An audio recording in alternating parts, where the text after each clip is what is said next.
Welcome to today's edition of Draft Utopia on both TalkShoe and Restream. Today we're here to break down the kickers. And for people that say kickers don't matter, well, guess what? Two of the three kickers that were drafted last year did win Player of the Game as rookies in the Rams kicker Joshua Carty and Will Riker, the Vikings kicker. So, and to go back further, there's a few guys who went undrafted, like Adam Vinatieri, Justin Tucker, who've been franchise cornerstones at kicker. You go, Harrison Butker was drafted by the Panthers, gets cut by them, ends up in Kansas City. Now he's a top 5 kicker in the league. But the most recent success of kickers, I would say the four most recent kickers that have had success on the teams that drafted them: Evan McPherson in 2021. Jason Sanders in 2020, Tyler Bass in 2020, and Daniel Carlson with the Raiders in 2018 or 2019. I can't remember what year he got drafted. I think it was 2018, but regardless. Jake Moody. Jake Moody, last year's draft. Great example. 2023, Jake Moody. I interviewed him at the Shrine Bowl. How did I forget him? But I think he's missed like a handful of kicks, man, and every time the San Francisco forums just fill up full of. He missed an extra point in the Super Bowl. I think that's part of it, too. Yeah. But he made a 70-yard field goal in warm-ups before the Shrine Bowl, and he was the MVP of the East-West Shrine Bowl. So that's why he got drafted so high. Yeah. Moody and some of these other guys you mentioned are great. McPherson, I love. But Moody, I think, was a great example. But how many fail? How many kickers get regurgitated every year? You know, you can name a few examples, but at the end of the day,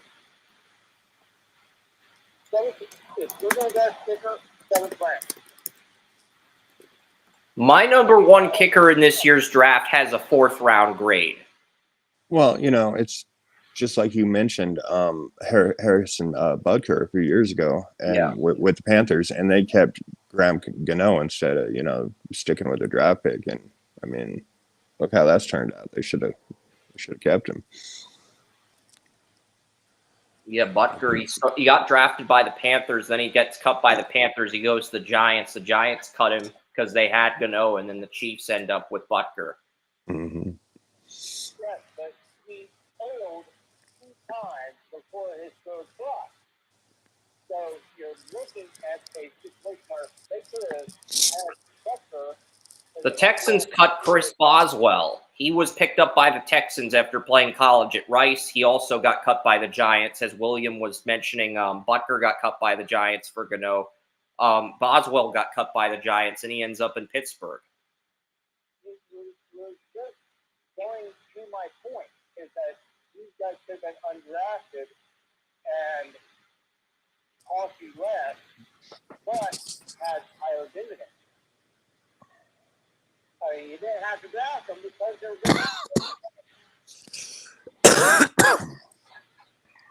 Now, if you're talking about somebody like Justin Tucker or something like that, The Patriots drafted Chad Ryland in the 4th round of the draft Moody was in, and they cut him after a year. So before we get to the top 5 kicker rankings, I want to look at how many successful kickers have came out of the draft. I think we've named 3 out of 32 for the 3 divisions in the AFC so far. Carlson would be number 4.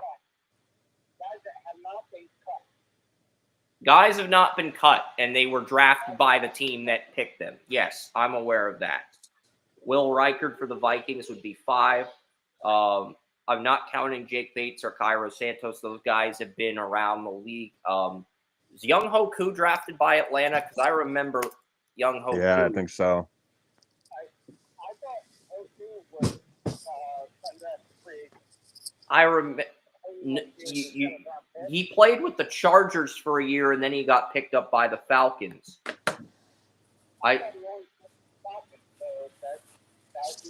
That would not count. Yeah, but at the same time, that's for me. So. Yeah, he went undrafted. You were right. He went undrafted, but the Chargers picked him up.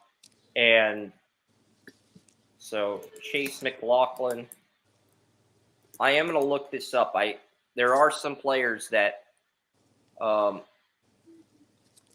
Did McLaughlin get drafted or was he undrafted? That's okay.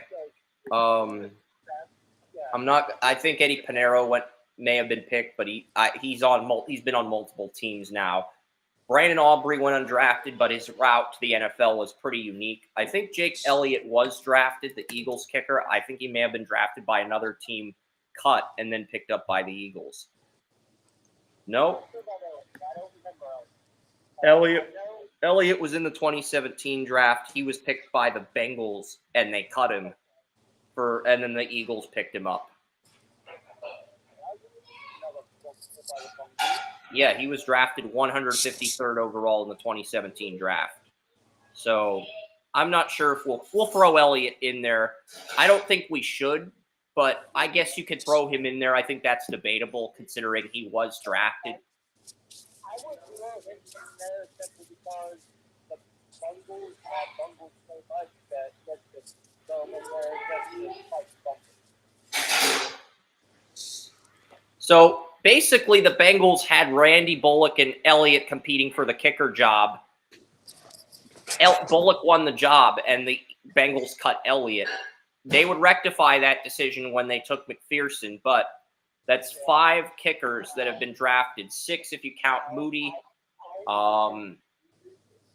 and 7 if you count Cardi. So 7 kickers have came from the draft. I have to give the Bengals a little bit of because, Bullock was a pretty good kicker. So I can't, just outright dismiss the misstep because they did have a pretty good kicker. But I will admit there was a misstep. But I will say maybe they should look a little bit more long term rather than on the immediate. Is that fair? Yeah, he made 83% of his field goals, but Bullock, there's a reason. And to be fair to Bullock, I think he was, so he was in the 5th round of the 2012 draft, and then he was in the league for many years. So, he was a journeyman kicker at the time, but he had a lot of good. He was with the Bengals. He was with the Steelers after Boswell got injured in 2016. So he's been with a lot of teams, but his rookie deal was with the Texans. So, that's 7 kickers out of 32 that have been drafted by a team and are still in the league. Those are not great numbers. It's about just under a 25% success rate if we're just looking at the numbers game with kickers. But that's not what people came here to listen to. They came here to listen to us rank the top kickers in this class. And with Drew Aller coming back to school,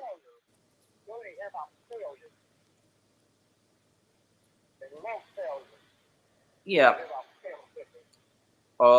With Drew Aller coming back to school, my number 1 kicker on 139 on my big board is Graham Nicholson, Alabama. He won the Lou Groza Award at Miami, Ohio last year. So that's the thing you got to look at with Nicholson.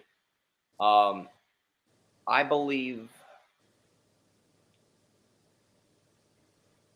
I think Nicholson is a great kicker, but the thought process for me is you've got to take him in the 6th or 7th round if you're going to take him. I got a 4th on him. I don't think there's a kicker in this draft that has Pro Bowl upside or is even as good as Jake Moody was 2 years ago. I don't. I think there's 3 guys who could become starters. There's the Lou Groza Award winner, and then there's the kicker from last year's draft that we had in the top 5 who went back to college. But looking at Graham Nicholson, he won the Lou Groza Award. He made 60 field goals for Miami, Ohio last year. 60. Made 60 field goals for Miami, Ohio. So That was their offense. they won the MAC, Joey. You want to sit here and roast Miami, Ohio? They beat Toledo to win the MAC last year. I love playing in Ohio. That's what I'm saying. It's like field goals. Well, their quarterback is Blaine Gabbert's younger brother, Brett Gabbert. So they ended up kicking 60 field goals. Okay, that might explain it. Thank you for putting that in context, because I was like, Yeah, for clarifying that. yeah, you say Blaine Gablett's younger brother, and I'm like, oh, okay, I get it. They're good, too long. Yeah, but he only made 8 field goals at Alabama. He only attempted 8 field goals at Alabama because Jalen Milroe was so dominant offensively that he only made 8 field goals. He missed one against Wisconsin. He missed another against Tennessee, but he made every other kick he attempted. And none of those field goals were 50-yard attempts at Alabama. But I'll look at what he did at Miami, Ohio, because I think we have to take a deeper look at that. Because if you're looking at Alabama, it's like they're going to score a touchdown on the majority of possessions. exactly. So you can't really use that to measure his stock. He made 60 field goals last year. What were his long distance? He made a 52-yarder against Bowling Green. So that was his long. But he went 20. This says he attempted 6. This says he made 60 field goals. That is 60 field goals. Maybe that's for his career. Maybe he made 60 field goals in his career because he only went 27 for 28 on field goals at Miami, Ohio in 2023. So that's what I'm looking at here. He made 60 of 71 at Miami, Ohio. He made 60 field goals on 71 attempts in his career at Miami, Ohio. Only 3 of those kicks were blocked, and they were in his freshman and sophomore year. So no block kicks each of the last 2 seasons. So I have 4th on Graham Nicholson, but he might fall to around 5 or 6, but I think he's the best kicker in the draft. Looking at the data, looking at what he's accomplished in his career.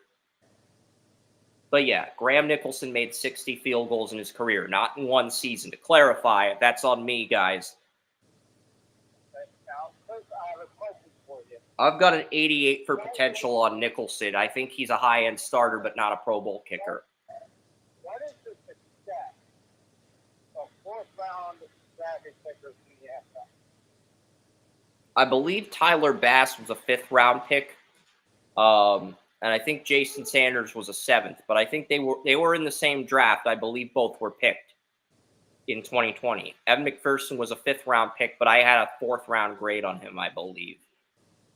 So, and I don't think he's as good as McPherson was. The last several 4th-round kickers that I've seen, they haven't really. Yeah, I think the last 4th-round kicker was Cade York, Joey, and we both know how that ended. We don't want to drag you down memory lane with Cade York as a Browns fan. No, I'm well with you on that, because Cade York had one of the best legs of any kicker of recent memory. And he had some of the best constitution, but he also had some of the better mechanics which drove, and that's why he ended up being in the 4th round. They thought they could fix his mechanics. They couldn't. So you have to look at, I think you have to look at the mechanics and everything more than you do the leg strength. So 35 for 37 on extra points with Graham Nicholson. And in his junior year when he won the Lou Groza, only 1 kick out of bounds the entire season. But he made up for that with a 52-yard field goal against Bowling Green. So only 1 out-of-bound kickoff as a junior. I do like that, because when you're looking at kickoffs are interesting. Because you have to have your placement 100%. If you're looking to go to the left, you have to get a bounce that thing to the left at about 20-yard line and keep it going, and you got to keep it in bounds at about 10 yards. How many kickoffs were in bounds at Miami, at Alabama? That's what I want to know. Alabama refuses to disclose that information because they're Alabama. Roll Tide.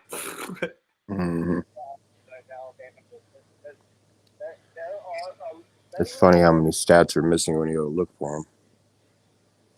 I just think that's ironic that they would leave out such a little detail like that, which is a very 0 out of bounds kickoffs, only a 4 kickoffs the entire year. That cannot be correct. Only 4 kickoff attempts in 12 games. With all the points Alabama scored, that cannot be correct. I am 3 touchbacks, 0 kicks out of bounds. Okay. That's what the stats say. I don't believe that with all the points Alabama scored. Nicholson had to have been on multiple kickoffs a game. There's no way he only attempted 4 all year. Or maybe Alabama has another kicker for kickoffs and they use Nicholson strictly for field goals. That's probably what happened. That might be. What do you think about all these discrepancies we're talking about with Nichols and everything else when it comes to the stats? What do you think about that? Well, when it comes to the stats, the stats they're only a good indicator of things that can happen. I mean, to actually understand a player and actually understand, the situations that they were in is a whole different thing. That's why they've come up with that next gen stat thing. But, I was just thinking about that when you was talking about Alabama's stats, the kickoff out of bounds stats being missing. They're doing a lot of funny things with these stats.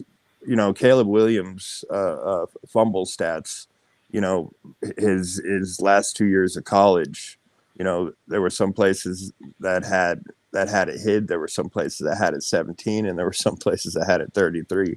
And I was talking. I made that comment on a post by Dane Brugler on Twitter. But he got his off of I can't remember, PFF or one of them. Anyway, but no, I mean, stats are a good indicator. They just don't tell the whole story. And I mean, like I said, I'm having some problem with some of these stats missing. So That's what I've been telling you for years. They don't tell you the whole picture. They're just an indicator of what's to come. Mm-hmm. Now, what do you think about the awareness that we were talking about? Because we were talking about the awareness of being able to put the ball in the front place and keep it where it needs to be. What do you think has been shown in that regard? You said with awareness? Miami, Florida did the same thing because our next kicker, Andres Borregales, there is no kickoff out of bounds data for him. It's just field goals, extra points. Borregales is probably the best extra points kicker in the draft. He had a 100% extra point percentage in 3 of his 4 seasons. He only missed 1 extra point in 4 years at Miami, Florida. And he played at Florida International for 2 years before that, where he was a Lou Groza semifinalist in 2018. So this is a guy who got a 6th year of eligibility. Well, my question was, what is the awareness? You have to put you have to put the ball in a certain spot, to bounce it to a certain spot, make it to put your team in a better position. What do you think the awareness is with these kickers this year? Do you have an opinion on that? I don't have an opinion, so much, but just going back to things like when, like you're talking about that awareness and I picture, Pat McAfee out there. Pat McAfee. Yeah, there we go. McAfee out there, and in some of the things that he was actually, because he was there for kickoffs and everything else. But, just that going into, and having that awareness and being able to do those things is the difference between something that makes you a draftable kicker and one who's, just a kicker, or, somebody you bring in for a kicker competition or something like that. When they have that kind of awareness, it definitely makes them draftable. And that's the whole thing of what we're talking about right here. Yeah. And the second kicker, Andres Borregales, Miami, Florida kicker, he had his field goal percentage improved each year, 81, 85, 84.6. Okay, so a minor bump in year 3, but 94.1 on field goals this season. And his long was 55 as a freshman, 49 as a sophomore, 51 as a junior, and 56 this year. Borregales is pretty consistent. You could argue he has a better leg than Nicholson. So I think Borregales, even though he didn't win the Lou Groves, I would argue he's the number 2 kicker. I have an 85 on him for potential, but I have a 5th round grade on Borregales. How many 40 to 50-yard kicks did he hit? That is the question. He was 72 for 84 on field goals in his career at Miami, Florida, and that's before he transferred. He went 41. He went 2 for 3 on field goals against. He went 16 for 17 on field goals this year. His only missed field goal was in the opener against Florida. He missed a field goal in the opener against Florida. He made every other kick. But I attribute that to Cam Ward being there. Like you said, Joey, Cam Ward being there, he really had less opportunities to kick the ball. So we got to go back to Texas A&M. He went 2 for 3 against Texas A&M. He went 22 for 26 on field goals. He missed a kick against Boston College, missed some kicks down the stretch last year, but he corrected that. But that may have been due to Cam Ward being there and him having less opportunities to kick field goals. So,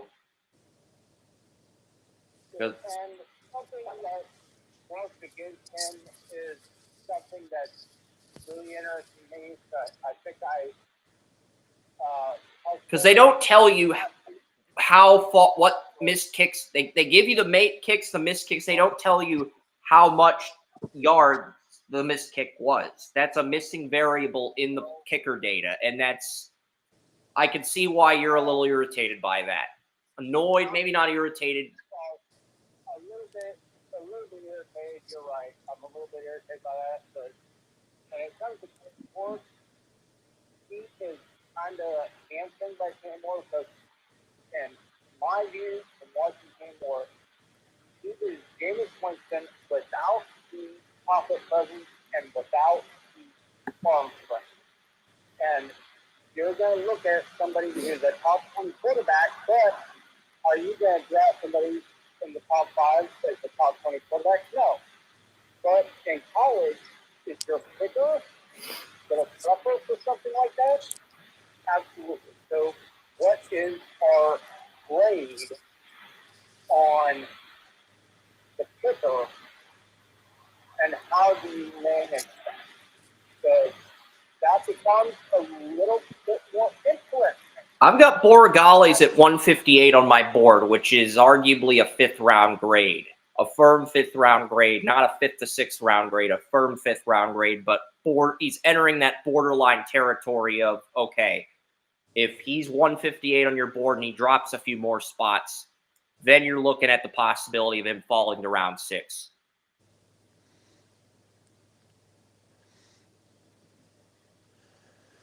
There's also the fact that in college, there have been whole books written about the fact that, the hash marks are wider on a college field than there are on an NFL field. And I mean, that's one thing where the stats, I have no idea. And then, like you mentioned, not having the lengths on the misses either. I mean, that's something you have to come down and actually, study a player. William, that's something Chris and myself have talked about when it comes to Tennessee wide receivers and why they have such a difficult time adjusting to the NFL is because the offense is fixated on the hash marks, and the hash marks are wildly inconsistent with the hash marks.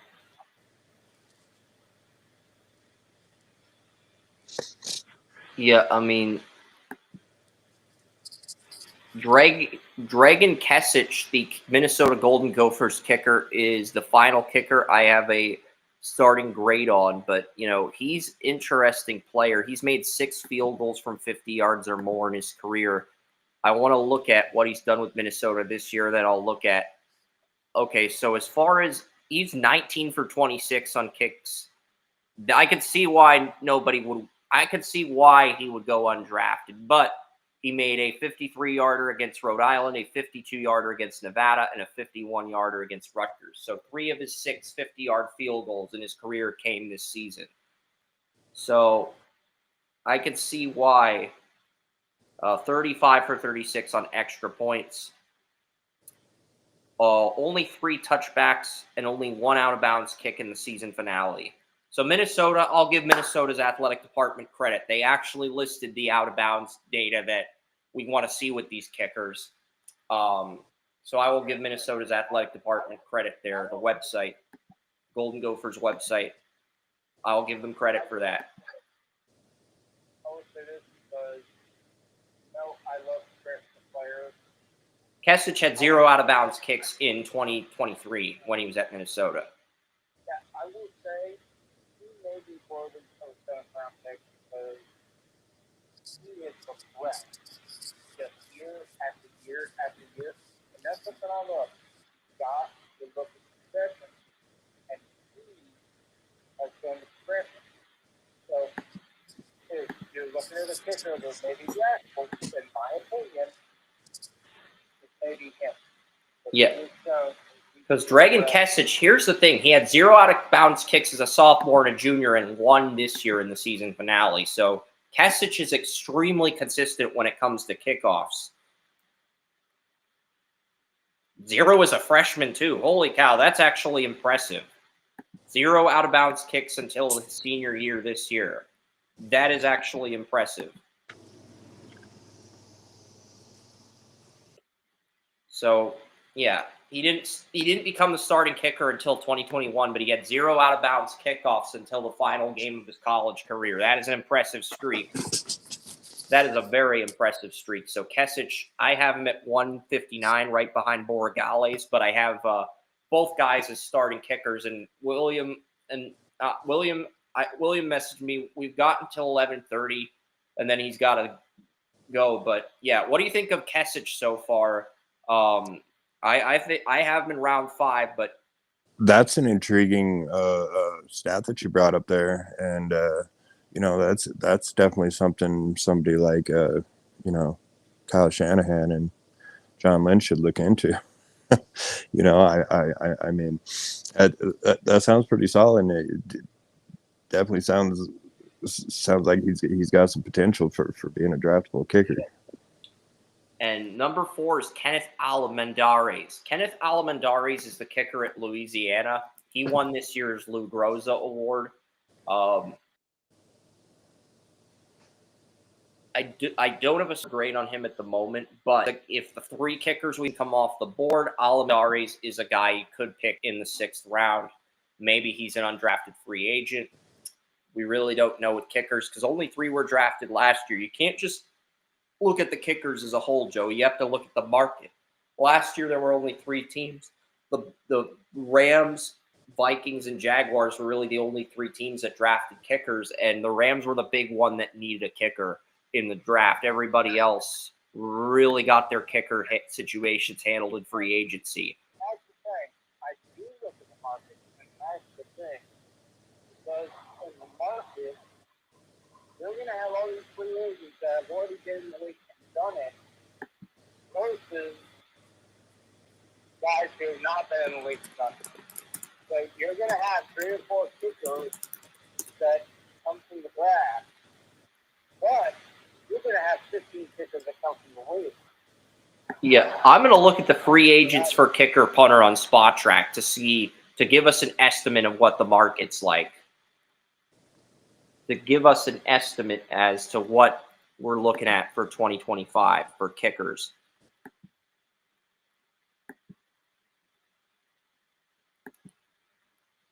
That's what I'm going to do. I'm going to look at the kickers, and we're going to go with 2025, and we're going to go with kickers. I don't know why Spot Track's being so laggy.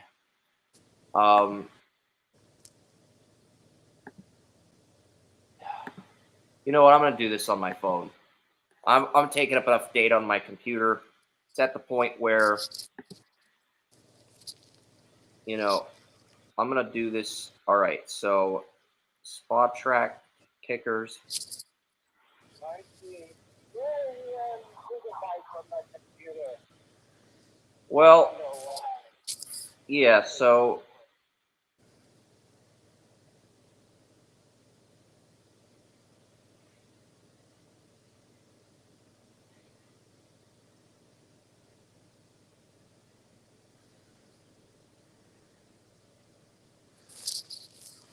all right, kicker free agents.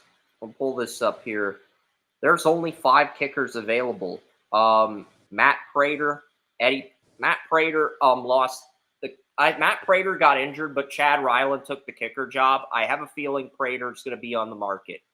Nick Folk, I think the Titans will bring him back. He's been decent with the Titans. Eddie Pinero, not sure what Eddie Pinero's still pretty young. I think the Panthers will bring him back. He's 29. He'll turn 30 next year. Michael Bagley, the Lions kicker, he will not.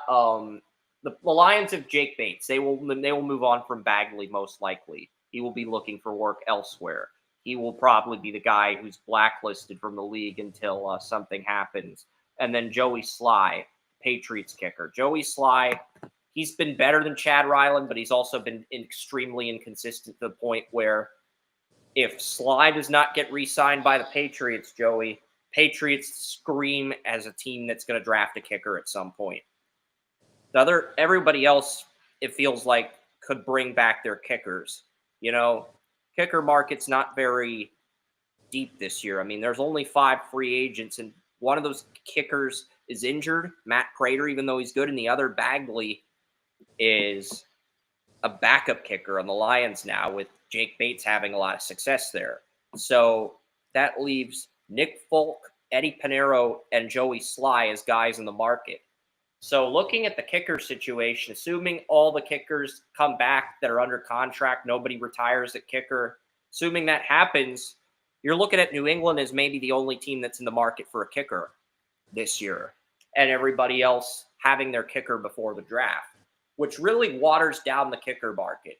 Even though there might be 3 kickers in college that have the potential to be NFL starters, it really does water down the market quite a bit because there's only 5 free agent kickers. Everybody else, and only 3 of those free agents are starters. And I think Nick Folk is going to come back to Tennessee because they have a lot of cap space, and he's been good enough to warrant that. Eddie Pinero, I think you could debate. And then Joey Sly, I think, is the one guy on this list that could get replaced. And that's the problem.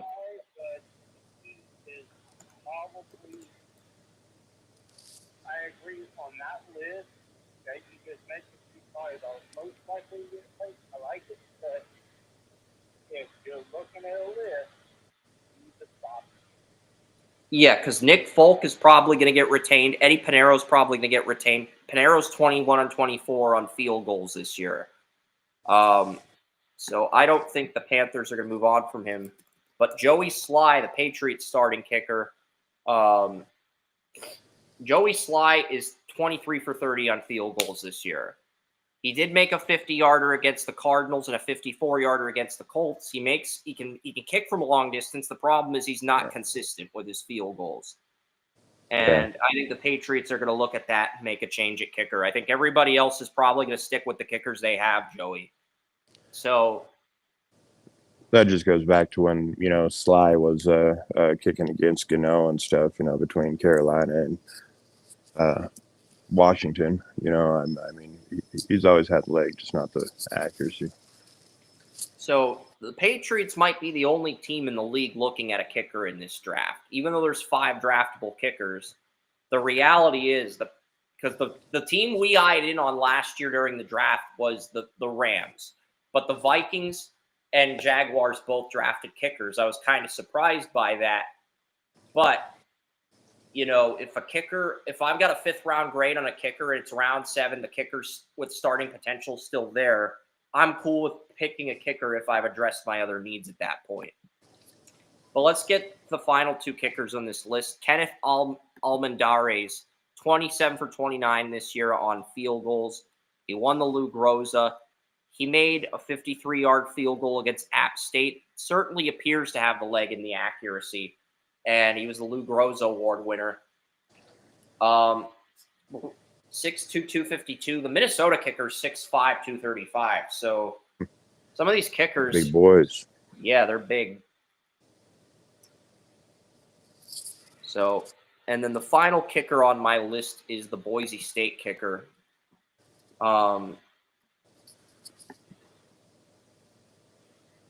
So the final kicker on this list is Boise State's kicker. I don't have the name at the top of my head. And looking at this, ooh. I will say this. Boise State kicker has more of an opportunity to prove stuff. Because guess what? Boise State wins. They're playing in the playoffs. Jonah Dalmas. And we talked about Dalmas in last year's kicker rankings because he was a senior last year, but he used the 5th year of eligibility to come back. So Dalmas, he has the, not only did he have the extra year to prove, because the kickers can play for their sport. he's the only guy in this draft that's both a kicker and a punter. So that does give him some additional value. Yeah, he is like Max. You may Max never take a day in his life before you get so, you know, so, you know, he has those traits, but he has the playoffs. And he falls out there in the playoffs. That gives him a leg up on everything, because what's the one thing everybody wants? What's that one thing everybody gets paid for? Win games. What's the one thing kickers need to do? Make the big kick. And if you don't do that, you have a job. Guess what? He has a chance to do it. He has a chance to put himself over there, because you're in the playoffs, you make the big kick. Guess what happens in your stock? Goes straight up. What does not happen to everybody else's stock? It stays the same. It doesn't go up. You have a golden opportunity right now to put your stock above everybody else and prove me, to prove Adam the Bull, to prove national pundits, to prove all wrong. All you have to do is hit the big 100%. One touchback, 0 out of bounds kicks this season, 63 for 63 on extra points, 13 for 16 on field goals. None of those field goals are 50-yard field goals, though. That's the only. And even though he's listed as a kicker / punter, he was mainly the kickoff and field goal guy. He did not punt for Boise State. In his defense, Ashton Ginty commanded a lot of offensive touches to the point where it sort of limited Dalmas this year. When it comes to arguments against 50-yard field goals in college, I just look back and say, Phil Dawson. Phil Dawson took 5 years where he got his leg strength up where he still 50 yards. Okay, he was called the Brown Ring of Honor, and is probably going to be up for the Hall of Fame voting. He probably won't get there. He probably won't be put into the Hall of Fame, but he's up for the voting. But he was that good. Because, remember, he left the Browns, 49ers wouldn't have been in the Super Bowl without him. Yeah, and if you go back to 2023 when we mentioned Dalmas as our final kicker in our rankings when he was a senior before he went back, he made 4 50-yard field goals last year, 24 for 27 on field goals, and he had 2 kickoffs out of bounds. He had 41 touchbacks last year. He's cut that down to 1. So he's really improved his kicking to where touchbacks are no longer a problem with him. He's fixed that part of his game, cleaned that up, which is good to see. And 48 to 49 on extra points. Jonah Dalmas. Dalmas does wrap up this list. Bringing up, talking about kickers and such and kicking out of bounds and only having to do one thing or, only job, is to kick the kicked field goals. You know, John Casey, you know, he was known for a lot of things, and he won a ton of games, you know, as a kicker in this league for a long time. And, you know, the worst thing he ever did was in the Super Bowl 38, when the Patriots or the Panthers, uh, let's see, what was it, tied the game, and he kicked the ball out of bounds, or they went ahead, and he kicked the ball out of bounds and let Brady have it at the 40. You know, they might have ended that dynasty before it started. I just had to bring up that fact, though. Random tangent. No worries. But yeah, there was another kicker that we had to remove from the list initially yesterday. I was texting William, which kicker should we? We'll give that guy an honorable mention. I don't think he'll get drafted, but we will give him an honorable mention. That's the least we can do. There's because Alamandari's wasn't on my initial list, but I had to look up the Lou Groza Award winner. Bert Auburn, the Texas kicker, is also in that playoff conversation. Dalmas and Bert Auburn of Texas, those two kickers, the further they get in the playoff, the more opportunities they're going to have to show NFL scouts they can be clutch. So what I'll say, what Joey said with Jonah Dalmas also applies to Bert Auburn, who missed the cut because I limit my list to 5 kickers. And really, you could argue that list is too long, but I like to at least mention 5 each year, and same with the punters. So next week we'll do the punters. Yeah, I think that the name is people who have drafted. But I think we need to mention that just the top 5 kickers eligible, not who could be drafted or anything else. Just eligibility of these guys, because there are guys that by the time we get kickers, they may have more opportunities than others. And they may have a better track record, but they don't have a better leg, or they don't have a better accuracy. But you may find that they have a better psychology for the game, and that they may have more time to prove themselves. So I think next year we need to switch the kickers and punter ranking from draft eligible to they have a to just the from draftable to draft eligible. Because if that happens, I think we'll have a much better understanding of what happened and what we're looking at. Yeah, I mean, it's hard with kickers because really, I think the most that would get drafted any year is 5, but you don't know what the market's going to be like, and you don't know who's going to end up in the draft. If an underclassman declares early, if a guy dominates the Shrine Bowl or the Senior Bowl and wins Player of the Game, because Moody was the first kicker to win Player of the Game as a kicker in a All-Star game. So that's the thing. Get drafted, and every now and then you get for Dawson, you win the team 3 straight years, or a Moody who. And even if you get an exceptional kicker that won the Lou Groza, that can make a kick from 70 yards, that was Player of the Game, that projects as a 5-star kicker in the NFL, the earliest they'll go is the 3rd round, and that's if they ace every single part of the draft process. So William, I want to know, because it is 11-14, what do you think about the kickers as a whole? Do you think that we should rename it players that are eligible for the draft, or we should keep it as the reason I leave underclassmen out of it is because we don't know who's going to declare. And if somebody does declare, I'll go back and adjust accordingly. Yeah, you know, today with nil and such, you know, I mean, that makes a lot of difference, you know, when somebody's coming out. That's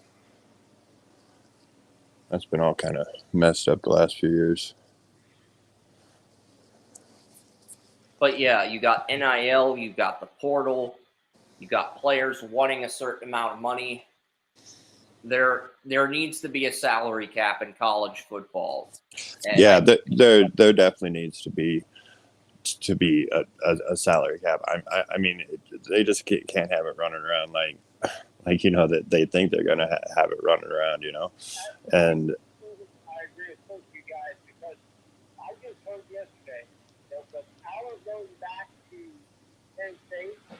His backup went to work and got $40 million for as long as he's there. But the thing is, if he's posted about getting a leave, he doesn't get all that $4 million. But at the same time, it's 3 years, $4 million. well, teams are putting clauses in these NIL deals so that if they want the money, they got to finish out their career at the team they transfer to. That's how ugly this has gotten. The teams are actually putting clauses in the NIL deals, and I give the teams credit for doing that because we need to see more stability. Something that I wanted to see that if you were going to see the NFL equivalent of minor league, you have to be more like the NFL. But these two putting these players in with basically signing these players for a contract. If they break that contract, they forfeit the money. Is that a good thing or not? yeah, that's 100% because you know after the whole Matt Sluka thing, you know, and him coming out saying somebody promised him 100,000, you know, Kenshawn Judkins came out right after that and said how he went and threatened to leave to Ole Miss, you know, so they gave him more money, and then he took the more money and still left for Ohio State. So yeah, there has to be so much more written into these contracts and into these rules, and I mean it just can't be the Wild West, and that's exactly what they've, you know, made it. Here's the thing. There's something I love about the eligibility rules, especially when it comes to the athlete junior coming out. If you sign that contract, you may have the team come out or you forfeit that money. And for some people, they will be ready to come out before they're ready. Yeah, Texas Tech got a 4-star recruit at wide receiver. He entered the portal after 1 year, and they paid him like $7 million. So here's what you do with these top recruits. If you're one of the smaller schools, you offer them $30 million for 4 or 5 years, but you don't get the money if you enter the portal. You put a clause in and you say, look, we will give you 30 million, but you are going to play here. You are our property for the next 4 years. You don't want to be our property? Don't sign a letter of intent. Fuck off. That's how it's time to start doing that. We'll pay 100%, man. You're our property. And that's 100%, man. That's the message these athletic directors have to send to kids because it's gotten out of control. Yeah, and you know these kids for years have been giving up their health and everything else, and can't even take a hamburger or some crab legs like you know Jameis. And it's like, man, let the kids get in there, make some money off their name. You know, the colleges are making so much money off that, but there has to be freaking better rules and bylaws and what they've been doing, you know, and the contracts and all. Like I said, you know, a 4-star recruit 30 million to go to Texas Tech, but they have to play all 4 years. I don't think they'd ever enter the portal because they're getting $3 to $7 million for this year, and then they're leaving. Yeah. I'm going to clean on this because this is something I cover. A fellow for myself, he was an Alabama fan, lifelong, and we were talking about their life and his graduation percentage was practically 100%. Okay, let's say this. High graduation rate. Do you believe that they should quit in these NIL deals, especially these colleges that are high-end, LSU, Alabama, these guys should put in a graduation clause in the NIL. You graduate, you get more money. What do you think about that? Well, I'll tell you one thing, you know, like what happened with Matt Saluka, you know, getting promised $100,000 and then you know getting there and getting $3,000 a month for 4 months and 12,000. You know, that's an $88,000 difference. And you know, everybody blames the kid, and it's like, you know, he got lied to. You Here's know, what I mean, you do: that you put a has to be student the loan clause contract, man. in the contract. So if the Yeah. kid graduates and they don't get drafted, the athletic university pays off the student loans for the kid if they stay all 4 years and they don't enter the portal, or all 5 years or whatever. And that will entice a lot more people to stay because they won't have to worry about their college bills after they graduate if they don't get drafted. Yeah. And the problem I also have with this is watching all the fans, you know, like demonize these players for wanting to get paid or like wanting to leave or something like that, you know. And it's like, what are they supposed to do? You know, do it for free? I mean, it's just not how it works. But it's definitely something that they took off on way too quick, and they need to fix it before I don't know. That was all for players getting paid in the portal and all this stuff. Yeah. But now it's like it's gotten out of control where players are just in the portal every year. Yeah. Trying to upgrade their status. Yeah, and that makes absolutely no sense. You know, you figured that they would have had something planned well, but you know, I guess the NCAA they don't have a great history of you know putting things together that actually work. But Here's the thing. When the NIL came down on the court, I blame this on the NCAA because they did not have a comprehensive plan on it at all. And now they're having to struggle to figure out what happens now. When if they would have had a comprehensive plan, like what happens if we lose? You know, guess what?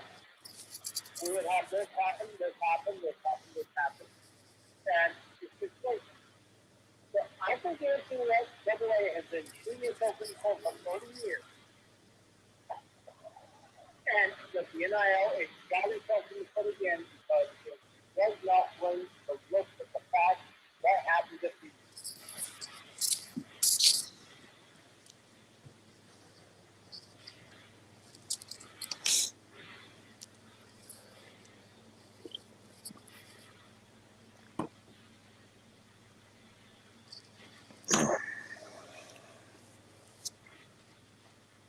Yeah, because I'm going to turn my lights on. I know it's kind of hard to see me.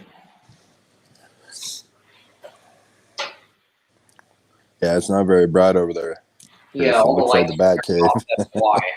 All the lights were turned off, and I don't have my camera. The camera where you can see me a lot better, that's at my apartment. I didn't bring it home for Christmas.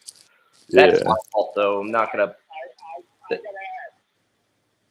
ask, do you think it would have been different if the NCAA would have had a MVP plan if they lost rather than be scrambling like they are now? I'm not sure. I didn't hear what he said. Neither did I.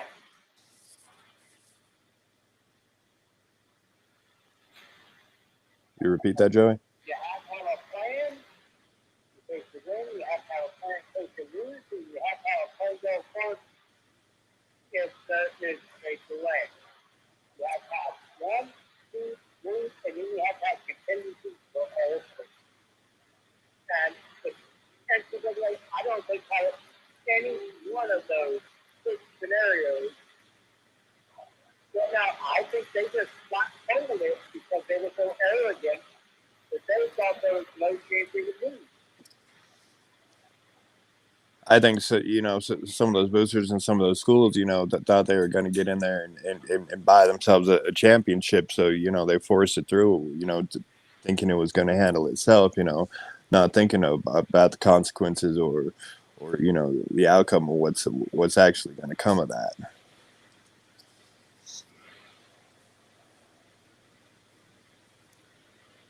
And I think it's going to be harder for a group of 5 schools to get premium talent now, just looking at Hunter winning the Heisman. I'm not going to say Hunter didn't earn it because there are people that thought what he did was transcendent, revolutionary, and he played both corner and receiver. It was cool to see that. But there's also a lot of people that thought Ashton Genty got snubbed, and he outplayed Hunter despite the fact that he played in the Mountain West. So, and that I think that reflects poorly on the group of 5 schools because they're not going to be able to attract the same level of talents after seeing Hunter win the Heisman over Genty.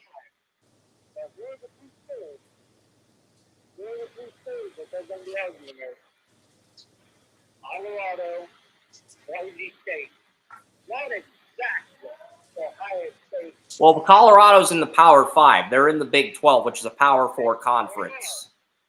That's the only reason Hunter won the Heisman. If you flip the roles, you put Ashton Genty on Oregon, and you put Travis Hunter on a MAC team. Genty wins the Heisman, and it's closer to what O.J. Simpson won the Heisman by than 200 votes in favor of Hunter. But the point is, they're not going to award you the Heisman unless you play for a Power 4 team. That's No in Power 5 team. If you're a low-end Power 5 team and you're a high-end outside of the Power 5, now you're looking. This is where the NIL comes in interesting because now they're looking at, hey, we had this guy over here. Now we're all qualified. We think we're all qualified teams to the pay. And now things get interesting because now you've got Gibson over there, and it's like this lower qualified team barely beats a guy who set records for the NCAA. Who do you want to pay for? Me or Zach? Zach? The thing that I didn't get with that this year is everyone was talking. Oh yeah, the last Heisman running back, was Derrick Henry. Oh, he was in the SEC. Oh yeah, you're telling me that Genty wouldn't have done, something similar in the SEC with that kind of talent around him, and it's like, what do you think that Boise State could have done in the Big 12 this year? I mean, the Big 12, they cannibalized with themselves, this year. And they're the reason that, Boise State ended up getting a bye, becoming the number 3 But the seed. precedent for the Heisman has changed. It's no longer where you play that matters. It's who you play. The narrative has shifted because of the Power 4 conferences, the SEC, Big 10, the Big 12, and the ACC. The narrative has shifted from where you play to who you play and how you play against who you play. That's pretty much, because if that's the case, Genty would have won the Heisman. That's all I'm saying. I'm not saying Hunter earned it. He got the votes. He was the odds-on favorite with 2 weeks left in the season. Played 2 positions. Had double-digit touchdowns. Had double-digit deflections. He earned the Heisman. We're not taking anything away from Hunter. We're just making a case for why Genty could have won or should have won. Yeah. And I feel... To the point, I got to put it out here. If you're looking at this situation for what it is, look at the fact that you're looking at a player that could transcend what is the normal thought process in a new era. Because everybody needs that. Every era needs that guy that can transcend the era. And what differences will that make? Wide ranging is the grand scheme, not only the Heisman, but in college football, the NIL, Heisman, and everything in between.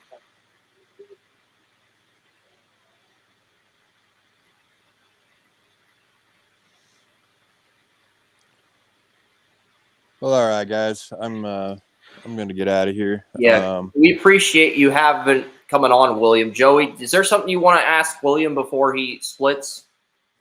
Because he's got to go pretty soon. Yeah, it's like I was just asking, what is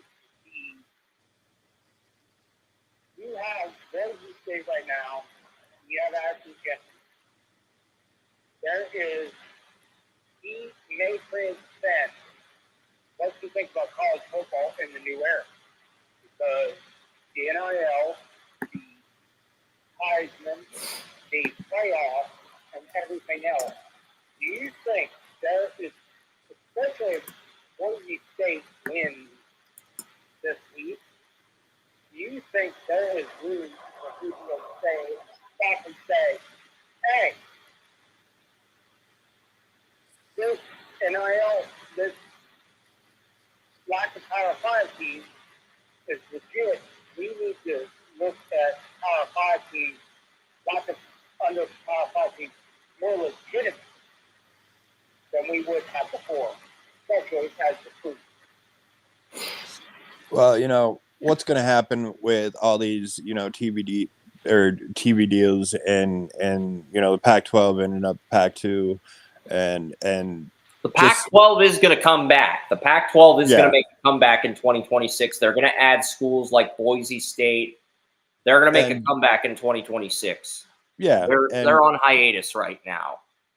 But like I said, with more things like more clear rules about who gets into the college football playoffs, with who, I mean, to where it's not just so much a committee thing, but where there are defined rules, and end up keeping this from becoming a bunch of power conferences, like the Big Ten and like the SEC that are just absolutely above the Mountain West and above, and the one thing that people need to realize when it comes to the college football playoffs is between the number 1 team in the country and the number 12 team in the country, there is a great difference, and adding more playoff teams isn't going to help that at all. There is a huge decline. What they're going to do is they're going to put 4 SEC, 4 Big Ten, 2 ACC, 2 Big 12, and only 4 Power 4, and then the 4 best teams after that, even if they're a group of 5 teams, they're going to go to 14, and only the top 2 seeds will get buys, and it'll probably be the SEC and Big Ten champion, and everyone else has to play.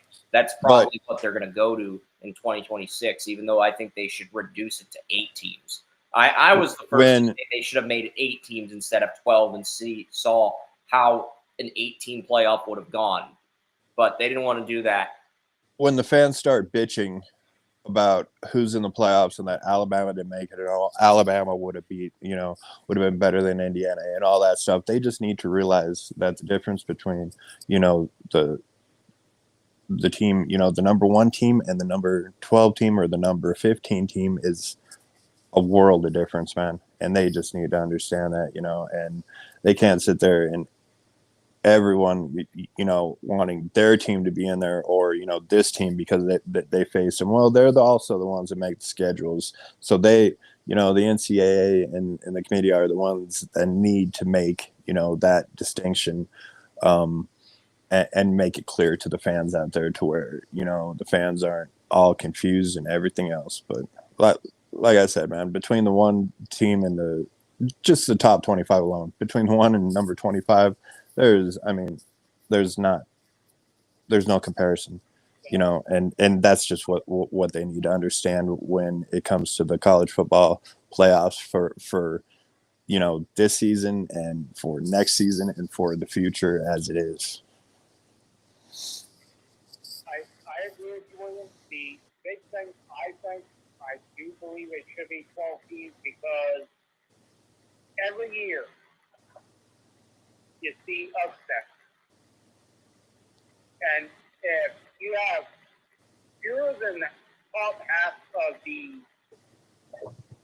college football top 25, that's less than half of the top 25 teams in the world as far as college football is concerned.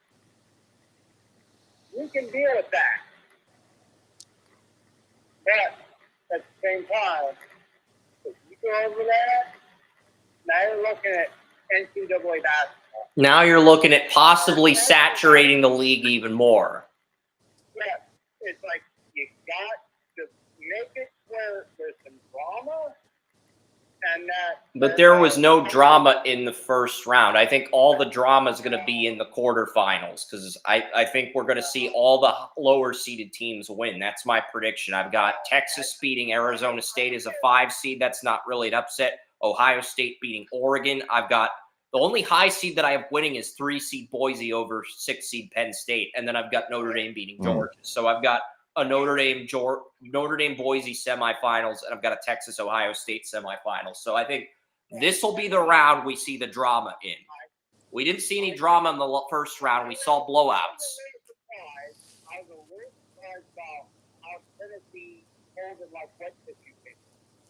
I'm not. Ohio State was just in the zone. They were fired up about losing to Michigan.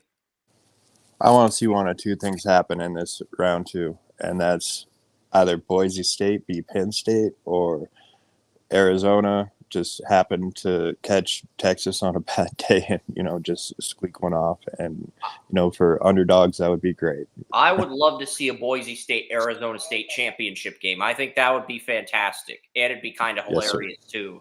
Yes, sir. Well, it's entertaining. It's entertaining because you'd have pass-happy offense against a run-happy offense, and we'd see a divergence of style, and it would just be entertaining overall to see who could control the game. Well, Arizona, yes. I would say Arizona State's run heavy. Their best player in offense is Cam Tebow, and Boise's best player is Ashton Ginty. So both teams would try to run the ball and take time of possession. Arizona State might be pass heavy, but they would run the ball to keep Ginty off the field. That would be the entire. And Cam Newton is absolutely wrong. Everybody wants to see Boise State and Arizona State win. Yeah, but I always say they love their screen pass. They're right. They'd be in the air. So, all right, guys. I'm gonna bail. Come see us at Under the Bleachers, guys, and on Facebook and all. Are we doing a show this next week before the bowl games, or what's? Yeah, more than likely. Yeah. I'm guessing we'll probably do one Monday because I think the Penn State Boise State game's Tuesday night. Yeah. If we do a show, we'd probably have to do it on Monday. That'll work for me. You hear that, guys? Monday, time to be determined. William will message Brandis and myself, and we'll get the logistics hammered out. And we'll have an updated college football playoff thumbnail with the 8 teams advancing. So that is going to happen on Monday, because we did a show on Monday last week where William did a good job filling in for Orrin for Utopia Football Insider. My birthday's on Tuesday night. It's like I may end up going to Scotto for one last time on New Year's Eve. And the Penn State Boise State's going to be on New Year's Eve. That game's going to be on New Year's Eve. That was the process, because I'm not sure if I'm going to get that game. But if I did get that game, it's going to be on ESPN or ABC. It might be on both. I believe it's going to be on ESPN. Yeah, but I was going to say, if we would all get that game, would we not comment on it live? I'm not opposed to doing a live stream Tuesday night for New Year's Eve, but I do have some plans with other friends, but I will cancel those if all 3 of us do decide to do something fun. Because I remember I might be at a pool tournament. I remember we live streamed a playoff game a few years ago. It was the Georgia-Oklahoma game. It was Baker Mayfield versus Roquan Smith, and that game was a freaking blast. It was New Year's Day. The game went to overtime. That game was an all-time classic. I know Alabama beat Georgia in the title that year, but that game was an all-time classic, the Georgia-Oklahoma game. I still remember Joey talking about that game, and then the Alabama playoff game was on. I don't even remember who they played, but it was pretty ugly. It was a blowout, I think. Yeah, and I don't know if it's going to be on ABC.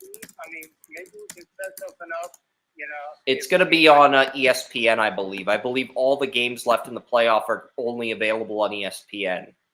The TNT had the first round games. Yeah, because I might have Alabama to live stream from the pool tournament, but beat we'll be good. Clemson 24-6, and they were a 4 seed that year. Clemson went undefeated, but with Taj Boyd in the pre-Trevor Lawrence era. And then Alabama beat them in the first round of the playoff, and then they beat Georgia in overtime. But yeah, that was crazy.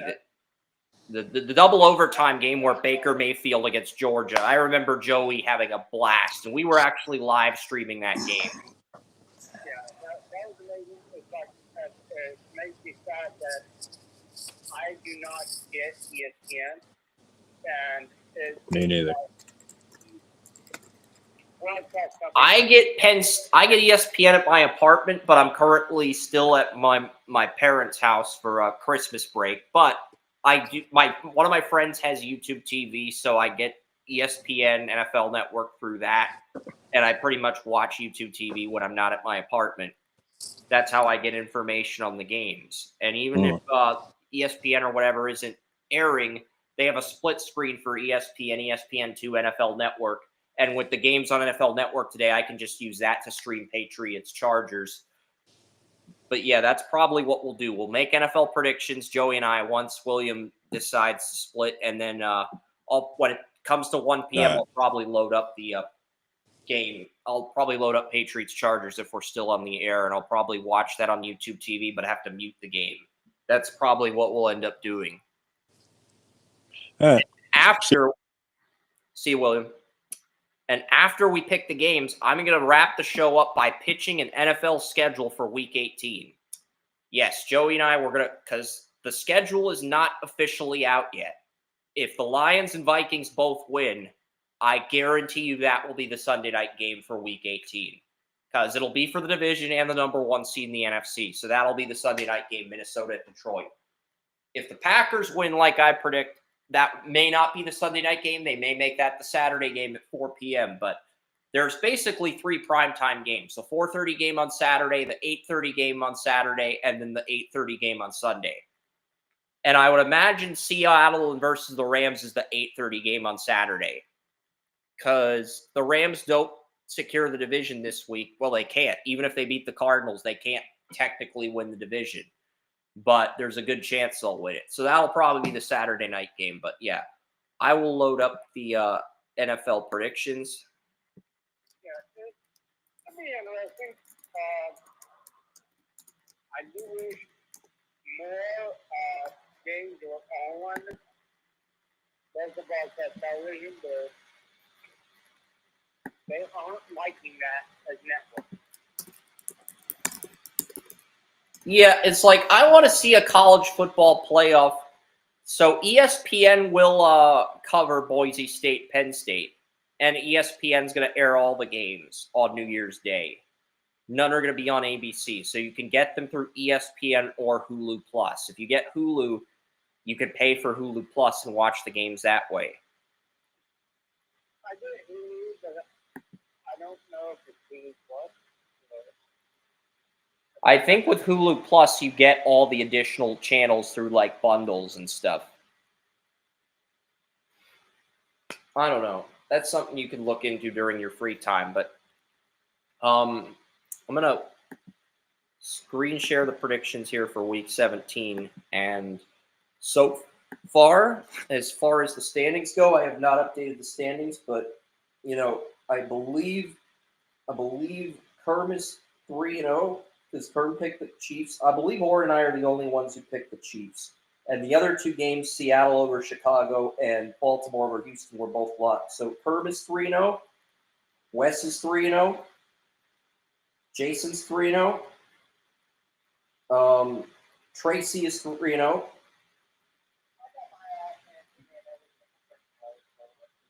Joey's 3-0 this week because he picked the Chiefs. He picked the Chiefs. He picked the Chiefs, the Ravens, and the Seahawks. And Ward and I are both 2-1 this week because we both picked the Steelers over the Chiefs. So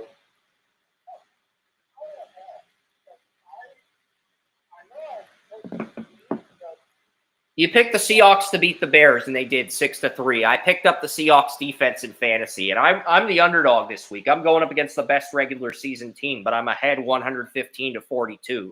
I've got Lamar Jackson, DJ Moore. I started Xavier Worthy in fantasy this week after he went off last week, and that gamble paid off, 22.9 points. I started Xavier. Oh, shit. Chuba Hubbard's on IR. Oh, shit. That is big. I'm going to have to play one of the Raiders running backs in the championship. When the hell did this happen? Oh, shit. That is huge news. That I'm going to have to either play Javonte, Abdullah, or Madison in the championship. I think we're going to roll with Abdullah here. We're probably going to lose now, but I'm going to roll with Abdullah. But we are a 51% favorite. We need a huge day from Dobbins because my running back twos, I've got Javonte Williams, Madison, and Abdullah. And those are not great running back two options. But Hubbard got placed on IR. Hubbard did get placed on IR. That is news. That is news. I just saw that. Antonio Gibson is available. McLaughlin's available. Kendre Miller's available. Go with Kendre Miller if Kamara's out. I might want to really pay attention to my fantasy league this year at some point, but I think at this point, It's the league championship. That's the only reason I'm paying attention to fantasy. it's really too late because If you're in the league championship, you're into it. Otherwise, it's just like you're not. You're out of it. I haven't been into it all year. I think I've lived there like twice. I mean, this is the least I have paid attention to fantasy in 15 years. So,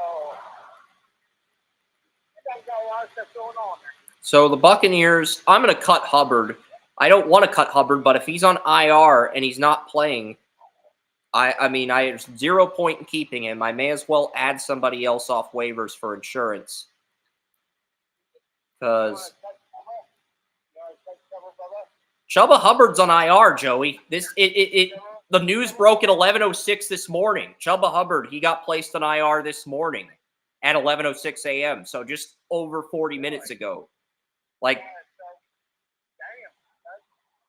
I figured that was something that was early this week, though.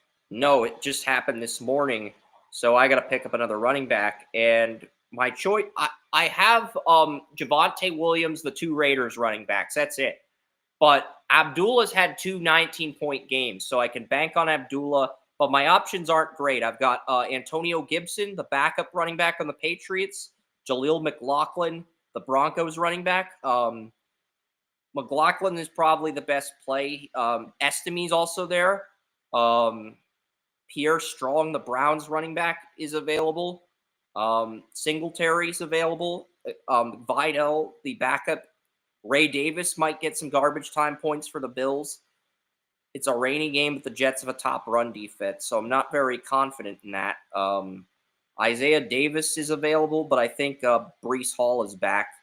But my options aren't great, so it's either Gibson or McLaughlin, and whoever we pick up, we're probably going to bench. We'll get McLaughlin because the Bengals' defense isn't very good, but we're probably going to bench him. But yeah, that is... Wait, let's get Kendre... Wait, Kendre Miller was limited to 10 touches. Last week was not his game script. This week, you know what? We'll take a flyer on Kendre Miller. I mean, I think Kamara is out. So... All right, so we'll get Miller. We'll get Kendre Miller against the Raiders defense. So I think that is a good matchup, but I'm not sure who we're going to start on Sunday.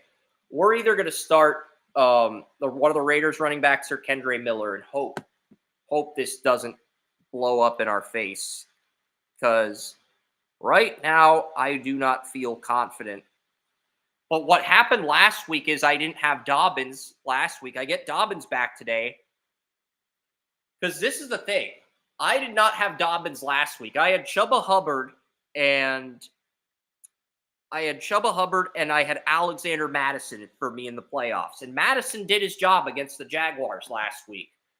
Madison did his job from a fantasy perspective. and I was able to coast my way into the finals. And Lamar and Mahomes have balled out in Superflex. Seahawks defense kicked ass. So, that's the thing. But I'm going to have to win with one running back. I am handicapped down to one running back on a pass-heavy team. I might lose to George now, but at least I have a fantasy title, and I got 100 career wins last week, so that's cool. But let's get into these games. We've wasted enough time talking about fantasy football. All right, Chargers, Patriots. The Patriots are playing the Chargers, and the Chargers are getting Dobbins back today. I think Dobbins is going to have a big day in New England because we saw James Cook go off in the Bills-Patriots game.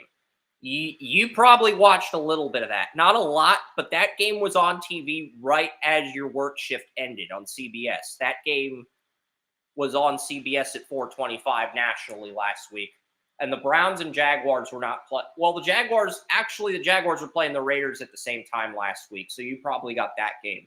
So no, I don't think you watched Patriots-Bills because I forgot the Jaguars-Raiders game aired at the same time, and everybody in Jacksonville probably got that game instead of the Patriots-Bills. Yeah, because I looked for the Patriots-Bills, and I got the Patriots game, so I got the Jacksonville game, so I ain't watching much of this game, so. But yeah, James Cook went off against New England last week. I'm hoping Dobbins does the same because right now we're projected to win. Even without Chuba Hubbard, we're still projected to win because Lamar, Worthy, Mahomes all got me 22 or more points. And I picked Seattle's defense. I picked the Seahawks defense against the Bears. That was a smart decision. 16 points with the defense. So because I did everything else correct, we're still projected to win, which is insane. But can't get too ahead of ourselves because our opponent's tough. We're looking at opponent has Jared Goff, Jamar Chase, Brian Thomas, Chase Brown, Brock Bowers, Malik Neighbors, Baker Mayfield, and the Bills defense. We're probably going to lose, but our opponents played Nico, Derrick Henry, and Justin Tucker.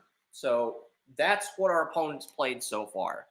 We are projected to win, but we went from being a 57% favorite to a 51% favorite because of the Hubbard injury. So that is big. That's a big, and usually I do not pay attention to this shit in the regular season because I'm doing the podcast with Joey. But when you're in the championship game of a fantasy league and you get a breaking news injury like that, you have to pay attention because if you don't, you'll lose. But, Patriots, Chargers, everybody took the Chargers. Nobody picked the Patriots. Marcus Jones is out for New England. Dobbins is back. I think the Chargers win, but I think it's a defensive game 20-16. Chargers over the Patriots 20-16. Defensive game. I think this is going to be a defensive game. I do.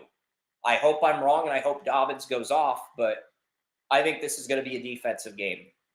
I don't think there's going to be a lot of offense, Joey. I think this is going to be a defensive game. But I said the same thing last week. I picked the Bills 28-14. The Patriots actually kept that game close.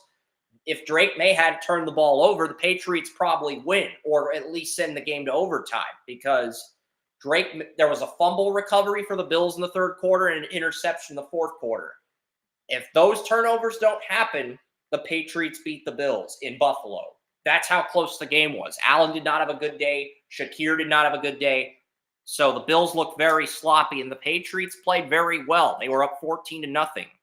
And 91% of the betting's on the Chargers, which is very high. I mean, that many people are betting on the Chargers to beat New England. So this could be an upset, but I like the Chargers. I said at the beginning of the season, Patriots defense isn't that bad. It isn't. Good job rebuilding the defense on the fly. The offense is entirely different story. As far as rebuilding offense, there is the defense. They just did a very good job of rebuilding the defense. So don't discount the thought of an upset. So that Joey did pick the Chargers, but he's saying don't rule out the possibility the Patriots ruin their draft position by winning this game. Yeah, because they've got a good defense, and they've got a franchise quarterback that can potentially go off and up. So don't rule it out.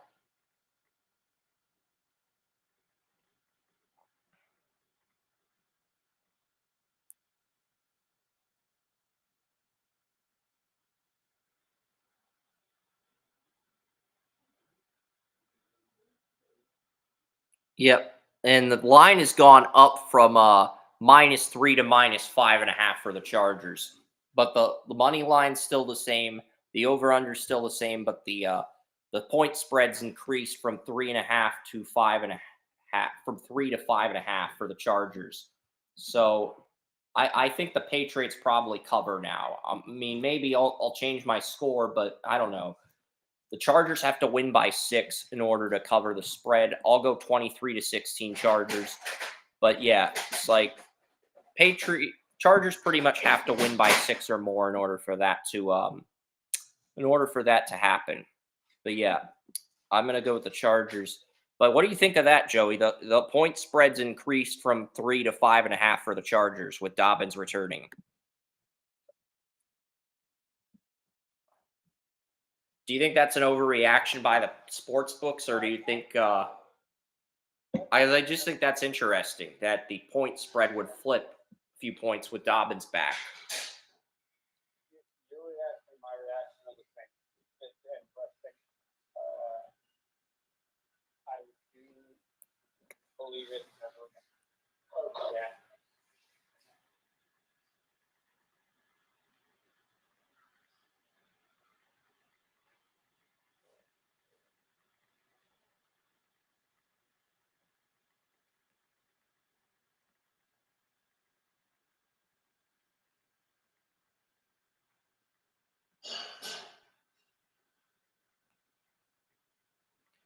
So Carson Beck's already announced he's declaring for the draft.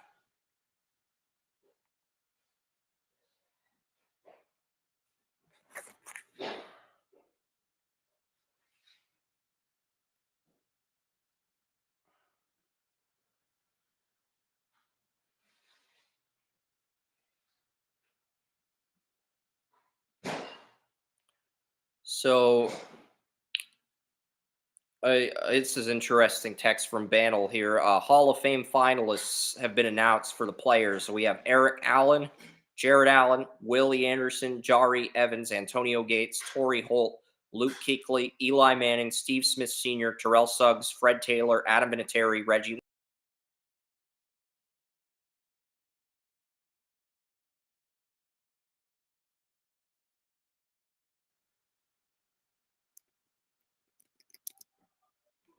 Run through that a little bit slower. Eric Allen, Jared Allen, Willie Anderson tackle, Jari Evans, right guard Saints, Antonio Gates, Torrey Holt, Luke Kuechly, Eli Manning. My computer screen has just turned black. There we go. That's a lot better. There, Steve Smith Sr., Terrell Suggs, Fred Taylor, Vinatieri, Reggie Wayne, Darren Woodson, and Yanda. That's the Hall of Fame finalists for this year. Eli should not be in the first ballot Hall of Famer.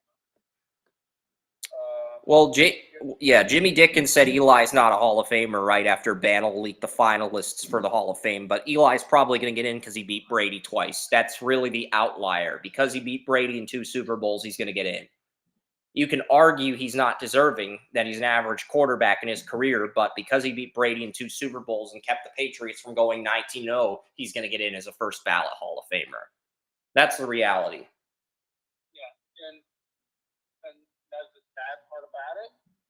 But what are we gonna do? At the end of the day, Eli is the least deserving, but he has 2 Super Bowls and he beat them. So, like it waited. Yeah, Broncos-Bengals is going to be a very interesting matchup. Not only are the Broncos because both these teams have injuries. Both these teams are getting guys back from injuries. Broncos are the Broncos are getting Riley Moss back at corner. The Bengals are getting Orlando Brown Jr. back at left tackle, and T Higgins is questionable. So if T Higgins gets ruled inactive, I'm gonna have to start Ridley in my flex spot instead of Higgins. And this is a big game because George is chasing Brown. I've got Higgins. But yeah, this is a big game for both fantasy owners, and it's a big game for both NFL fans because you're getting the best of Denver and you're getting the best of Cincinnati. Because with Orlando Brown Jr. back in the lineup, it is going to be a lot harder to sack Burrow. A lot harder because Amarius Mims has played out of his mind these last few weeks against some of the best of the best. Amarius Mims has not given up a sack. He's only given up one pressure in the last 4 games. He's been phenomenal at right tackle while Brown's been out of the lineup. Now that Brown is going to be back, it becomes that much harder to throw on Cincinnati. Denver does have 2 sack artists, though, in Jonathan Cooper and Nick Bonito. So this is going to be a very interesting game, Joey, because you're going to get Denver back at full health and you're going to get Cincinnati back at full health, assuming Higgins plays. So this is a very tough game to pick. I went with the Bengals, but I can understand why Joey took Denver. And it's a very tough game to pick. This is a tough game to pick with the guys for Denver and Cincinnati returning from injuries.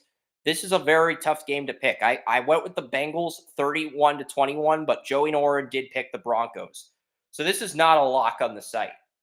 But the Bengals are favored by 8.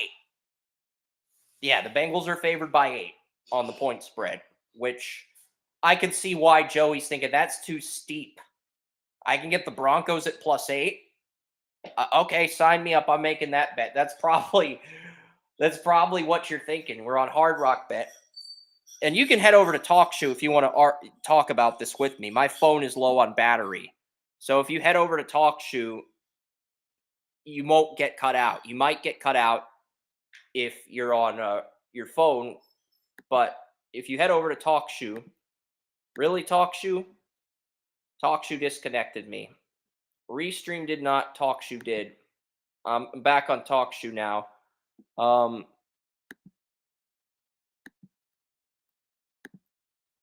Really? Really, really, really? You're really going to do me dirty like this? It is.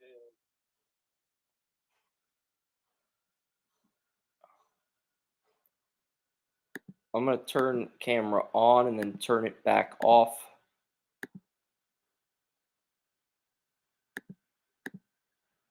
All right. Hopefully that does the trick here. Because my camera is just pitch black on Restream. I don't know what's going on. But you picked Denver. I picked Cincinnati. But both teams have their guys back at full health. What do you want to say about this game?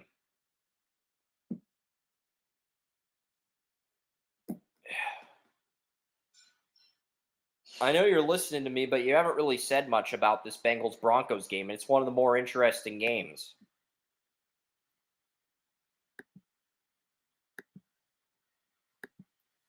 Yeah, the Bengals Broncos are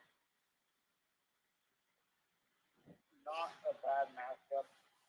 I've been wondering, big thing for me is if are those is it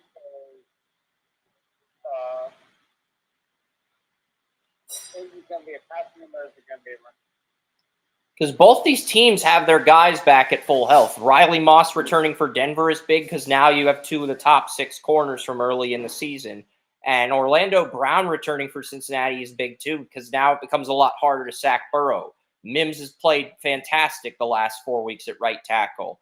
Now he's going to have Brown back, so Burrow is going to have a lot of time to go through his progressions and get the right throws. But Jamar Chase is the number 1 receiver.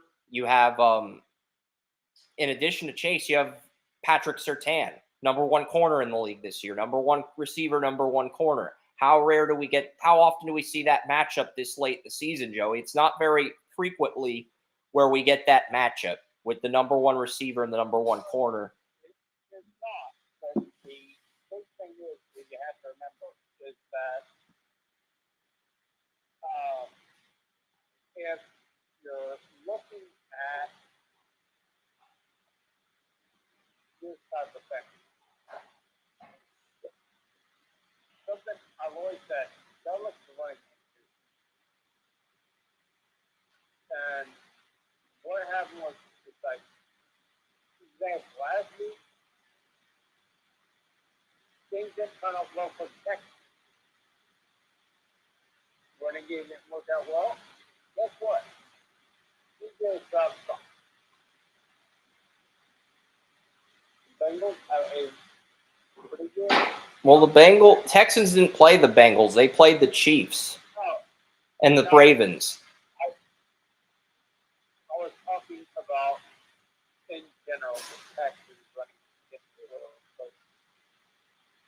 Because I don't think Chase is going to get the majority of points for the Bengals. If we're looking at this just from a fantasy perspective, I think either Higgins or Chase Brown, the running back for the Bengals, will get the most points. I think Surtain's going to neutralize Chase in this game. But I think the Bengals are going to win. I don't care about fantasy perspective because my fantasy perspective guide 6 weeks. Big thing is the running game will make the difference. And this is expected to be a rainy game. So both teams might be run heavy. Denver might do running back by committee with Estime, McLaughlin, and because they have Jaleel McLaughlin, Audric Estime, and Javonte Williams. And Williams began the year as a starter, but his carries have faded since then.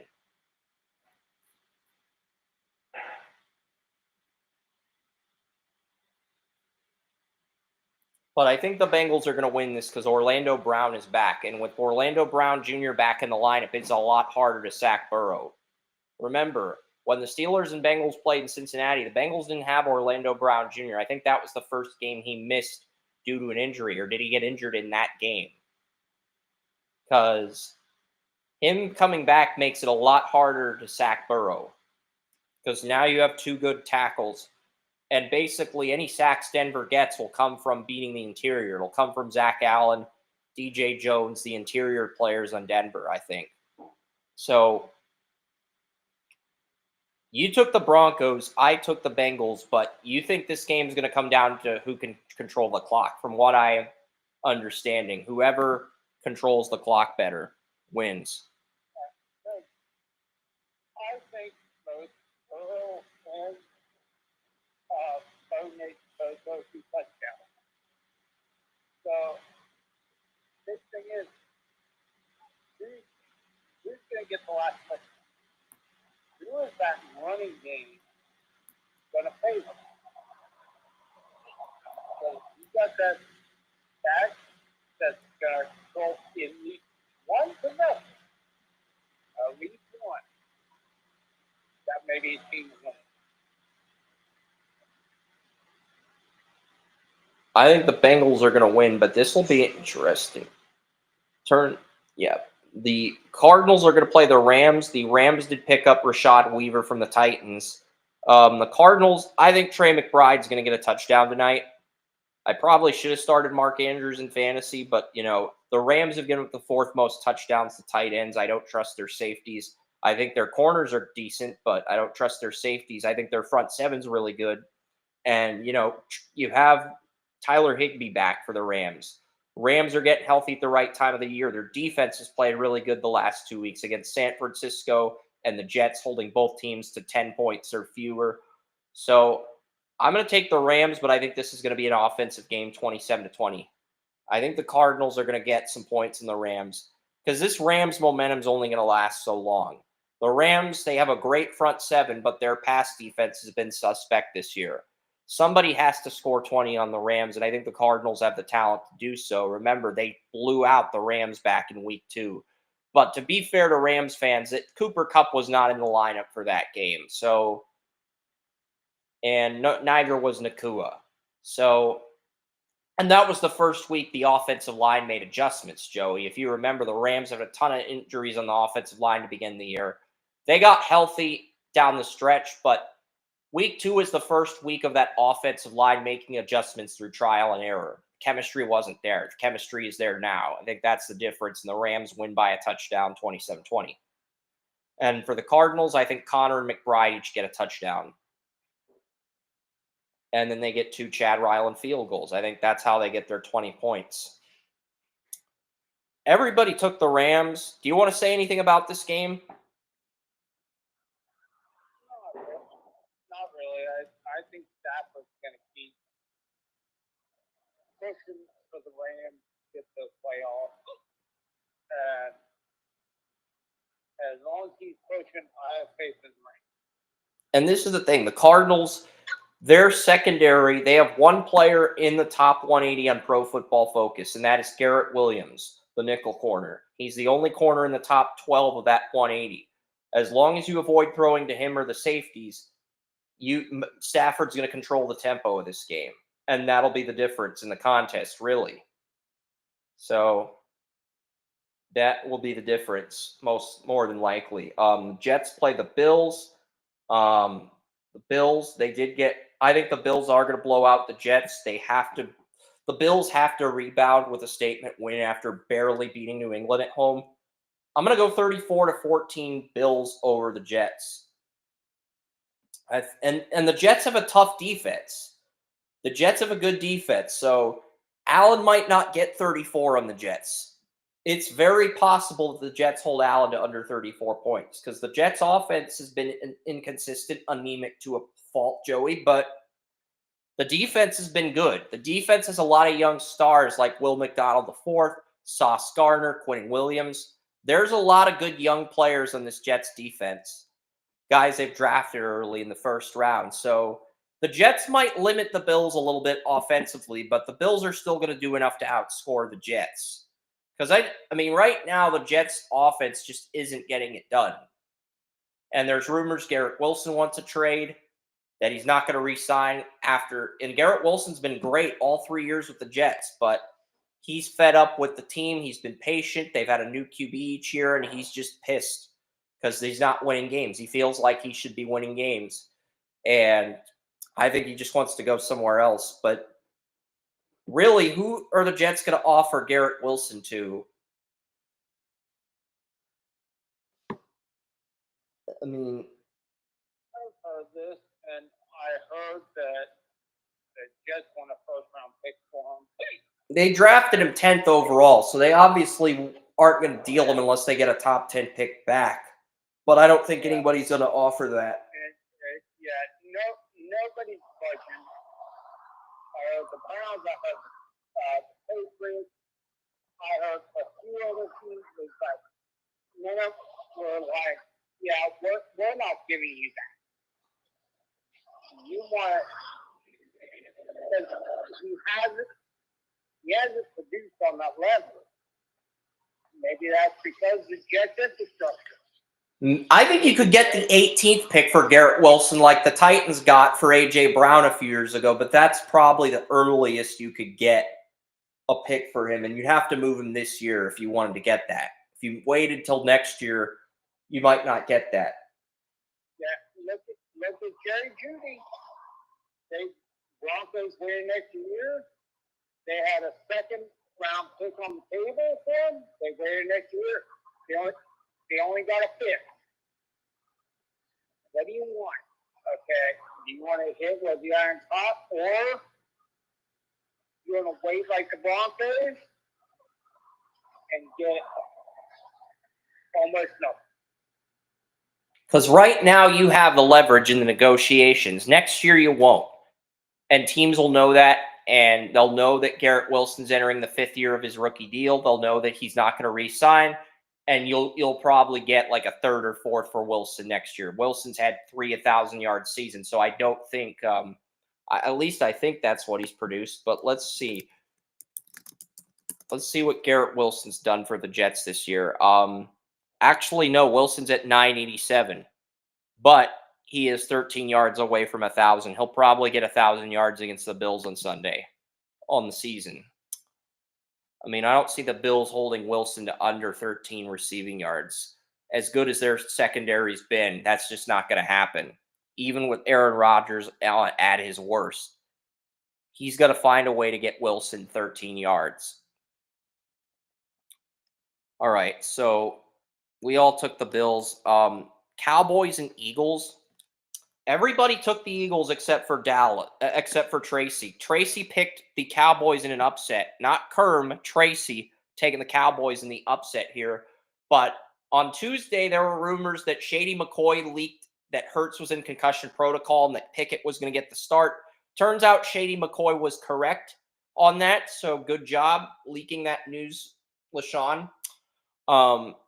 Tracy's going with the Cowboys in the upset here with Kenny Pickett starting versus Cooper Rush.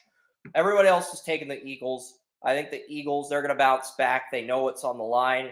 And if they lose this game, they risk losing the division to Washington if they lose their final 2 games. But the only scenario where Washington wins the division is they win out and the Eagles lose their last 2 games to the Cowboys and Giants.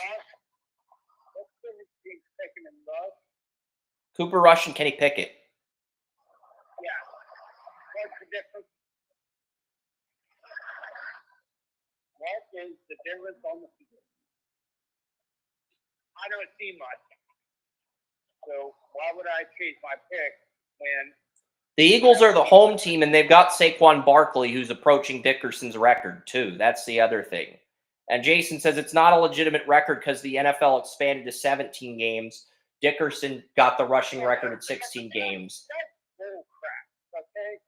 Let's face it. Okay, we all do what we can within the means that we're given. Are we going to say Myles Garrett is the only player under 29 years old to get 100 sacks? That's, oh, wait, he has an extra game to do it. No, absolutely not. You know, it's like we're not doing it. We're going within what is. And that's every sport. Every sport. It's basketball, football, whatever it is. Well, the crazy thing is a lot of Jason's friends in the group, the fantasy football group he recruits us to, agree with him on that. That's the crazy thing. They agree with him that the extra game delegitimizes the achievement, which, I mean, achievements are achievements. They're milestones for a reason. He needs to delegitimize everything before this year. No achievement has any bearing on this before this year. It is a new league, new thought process, and and the league's going to go to 18 games soon because Goodell is fighting like hell to make sure they have 18 games. But I don't think the players are going to budge unless there's an extra bye week.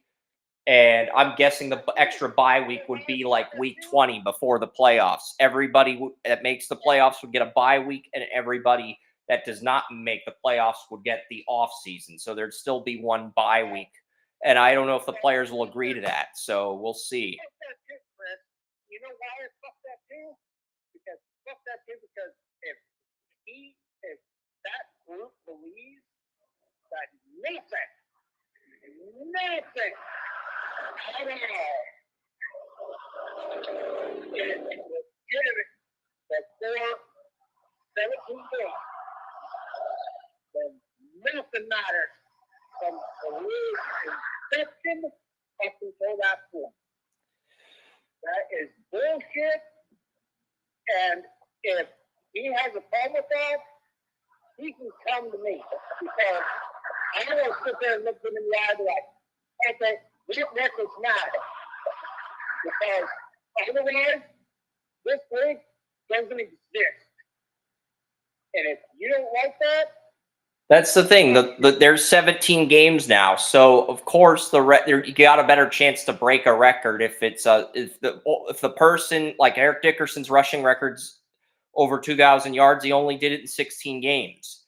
So Barkley's got an extra game, and somebody in the 2030s We'll have an extra game to break Barkley's record if the NFL does in fact go to 18 games. That's what we're saying. Somebody might have a chance to break Barkley's record if they go to 18 games. That's just the way it is. Things evolve. I'm sorry, kids. Things evolve. I'm a little bit older than you guys are. And even I'm saying, things evolve. Get over it. I would prefer if we only had 18 weeks and 17 games, but the reality is they're going to add a 19th week because Goodell is fighting like hell to make sure they have an 18th game. Maybe they cut the preseason back to 1 game or 2 games. Maybe they start early. But the reality is they're going to get an 18th game when the new CBA is up. They're going to add an 18th game, and I bet that's also when we're going to start seeing streaming services get in on the Super Bowl TV deal. And that's why they're doing it, because the streaming services are getting involved. Like I said, I'm looking at getting rid of Peacock and getting Netflix. Why? Netflix is a bigger streaming service, so what do you think the NFL and everybody else is going to go to? Netflix. Amazon Prime has a streaming service. Netflix had streamed the Christmas games, but what else are they going to do? Is their role going to elevate in the coming years? Because right now, the way the cable deal's set up, they agreed to like an 8-year deal where the Super Bowl, CBS, CBS, Fox this year, NBC next year, ESPN, ABC in for Super Bowl 61, and then they'll go back to CBS, Fox, ABC. They're gonna have to break that cycle at some point. They're gonna have to go back and redo that probably after Super Bowl 61. They're gonna have to go back and revisit that and add some of the streaming services into the Super Bowl equation because it's gonna. It's all about the contract. Right now, you got the Amazon contract, you got the new Netflix contract, And you got Peacock. and you got the Peacock contract, which is going to run out, and they're not going to renew it because Peacock does not have the financial backing that the other streaming services. Yeah, I do not have Peacock in my portfolio for investing. I have Netflix and I have Amazon. I was smart to hold those stocks because they're only going to go up in the coming years. Yeah. Peacock, the only reason I had it was for the WWE network that I wanted to watch. And WWE's moving to Netflix starting on January 6th. So like, if I can't watch Monday Nitro on Peacock, and the NFL is no longer going to be. But there's going to be a playoff game on Peacock, Joey, that's only available on Peacock because there's 6 wild cards. CBS is going to get a game. NBC is going to get a game. Fox is going to get a game. ABC, ESPN is going to get a game. ABC is going to get a game with the ESPN crew. Peacock is going to get a game, and Amazon Prime is going to get a game. So everybody's only going to get 1 wild card game this year because of the streaming. Because Peacock, because last year the NFL made people pay for Chiefs Dolphins on Peacock. That pissed off a lot of fans, including my brother and my mom, who had to get Peacock to watch the Chiefs play. So there's going to be a playoff game on Peacock this year. I'm counting on it. We've had a playoff game on Peacock 2 years in a row. The Jaguars-Chargers game was only available via Peacock when the Chargers blew that lead. After this year, it ain't happening because they're going to will that down. I don't even know if they're going to keep it. As long as the NBC contract is still there, the Peacock thing will still be there, but you'll still get the Peacock and the NBC game. It's still going to be the same. No, because NBC's gotten 2 wild card games each the last 2 years, one on NBC and one on Peacock. Well, if the NFL decides they want to put a playoff game on Netflix, they're eventually going to pivot away from that, and then NBC will only get 1 game, which will also be on Peacock. yeah, and that's what I'm thinking. I was thinking I think it's going to come because I pay attention to It's going to come because Amazon had to pay their dues for a year, and now they've earned the wild card game. And now we're going to see the same thing with Netflix. Netflix is probably going to get a wild card game in the next 3 years. It might be the next 2, but. Well, I've been paying attention to the streaming services and the way it's been going, and with the ratings and so on and so forth. It's like Peacock, they're not doing well. Let's just put it that way. I feel like, if the Super Bowl halftime shows aren't entertaining, they might pivot away from that, and they might allow the streaming services to launch a pilot during halftime because it'd be more cost effective. The year CBS hosts the Super Bowl, you could have something on you could have a Paramount Plus pilot during halftime.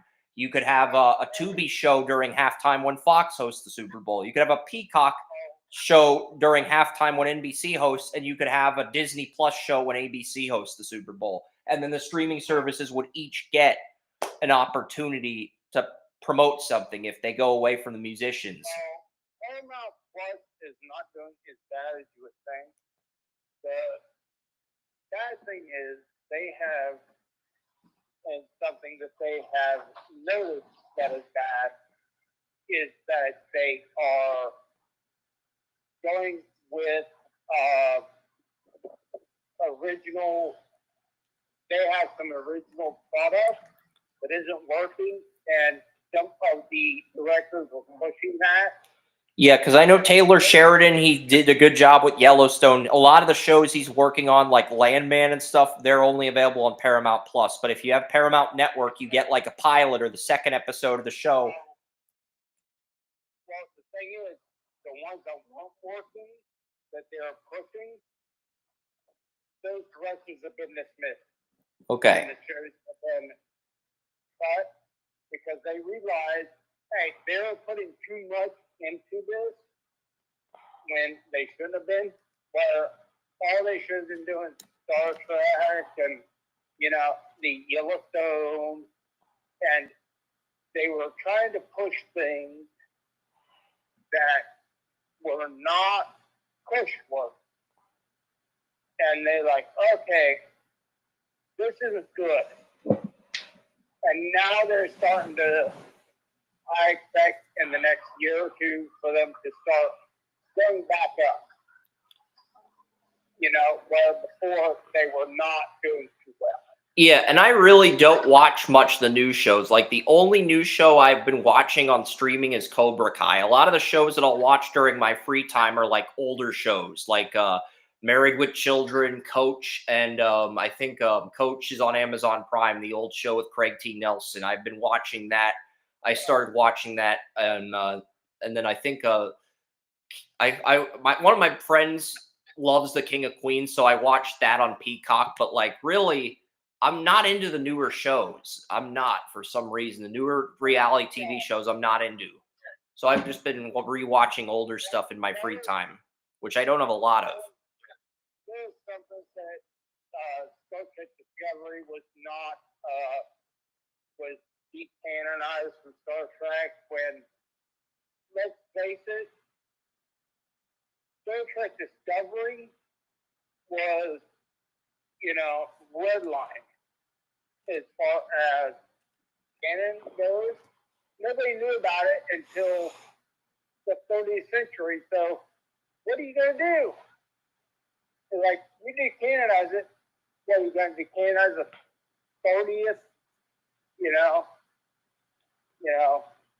all the way up to the point that the Federation doesn't exist. So that was kind of ridiculous. Yeah. On that report, I don't know if it was true or not, but it's like when something is right from the book, and then it comes in 1,000 years later, you're like, oh, we need to wipe this from the book. You didn't have a clear vision for 1,000 years in the future for the first place. You didn't have it in the first place. So why are you wiping this from the book? I don't quite believe that thought process, even though it comes from a source that I usually deem credible. But I can't believe that because the thought process is so absurd to any writer.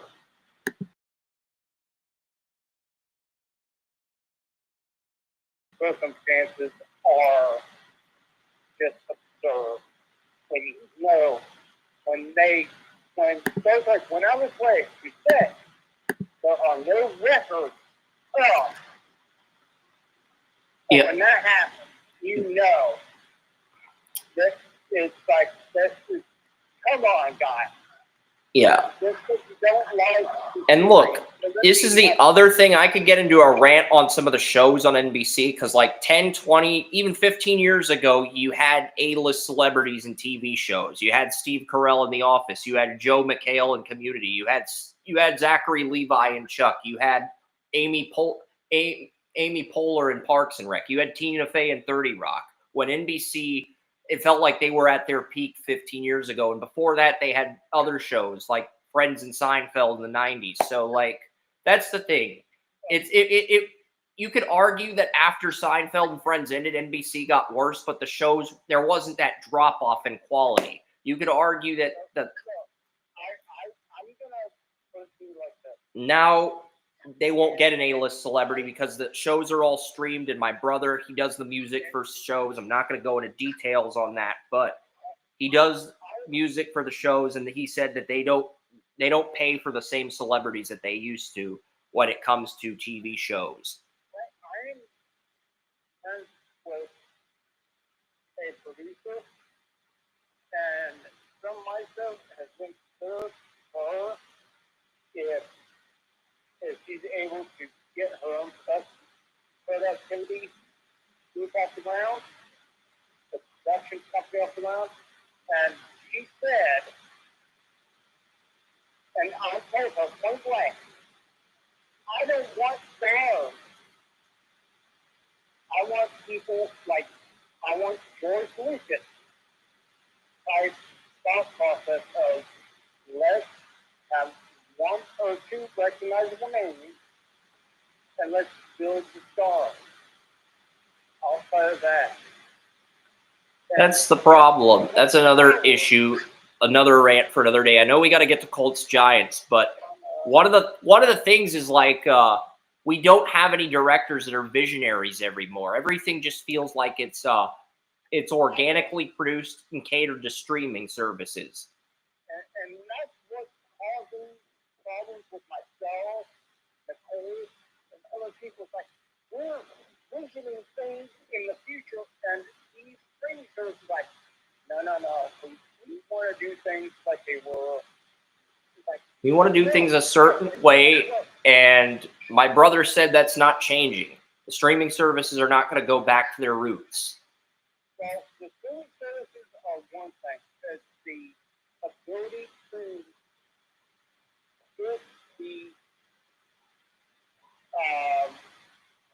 It's the ability to get the thought process out. It's about. Oh, I just got. Yeah, I picked the Colts to beat the Giants 17-14, by the way. That's the 8th game on the list. There's a lot of locks this week. That's why I really haven't dived into detail on some of these games. And really, it's the Giants. Does anybody care about the Giants? They're 2-13. They've got the worst record in the league.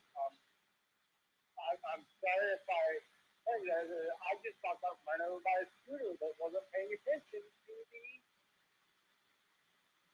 light. It was very weird because you would think a scooter with a dude that is. Yeah, I'm watching the Patriots game at 1, Joey, so I want to try to get through these games. I'm trying to get to the house, and I'm also trying to get to the point that I'm not getting whatever I have to.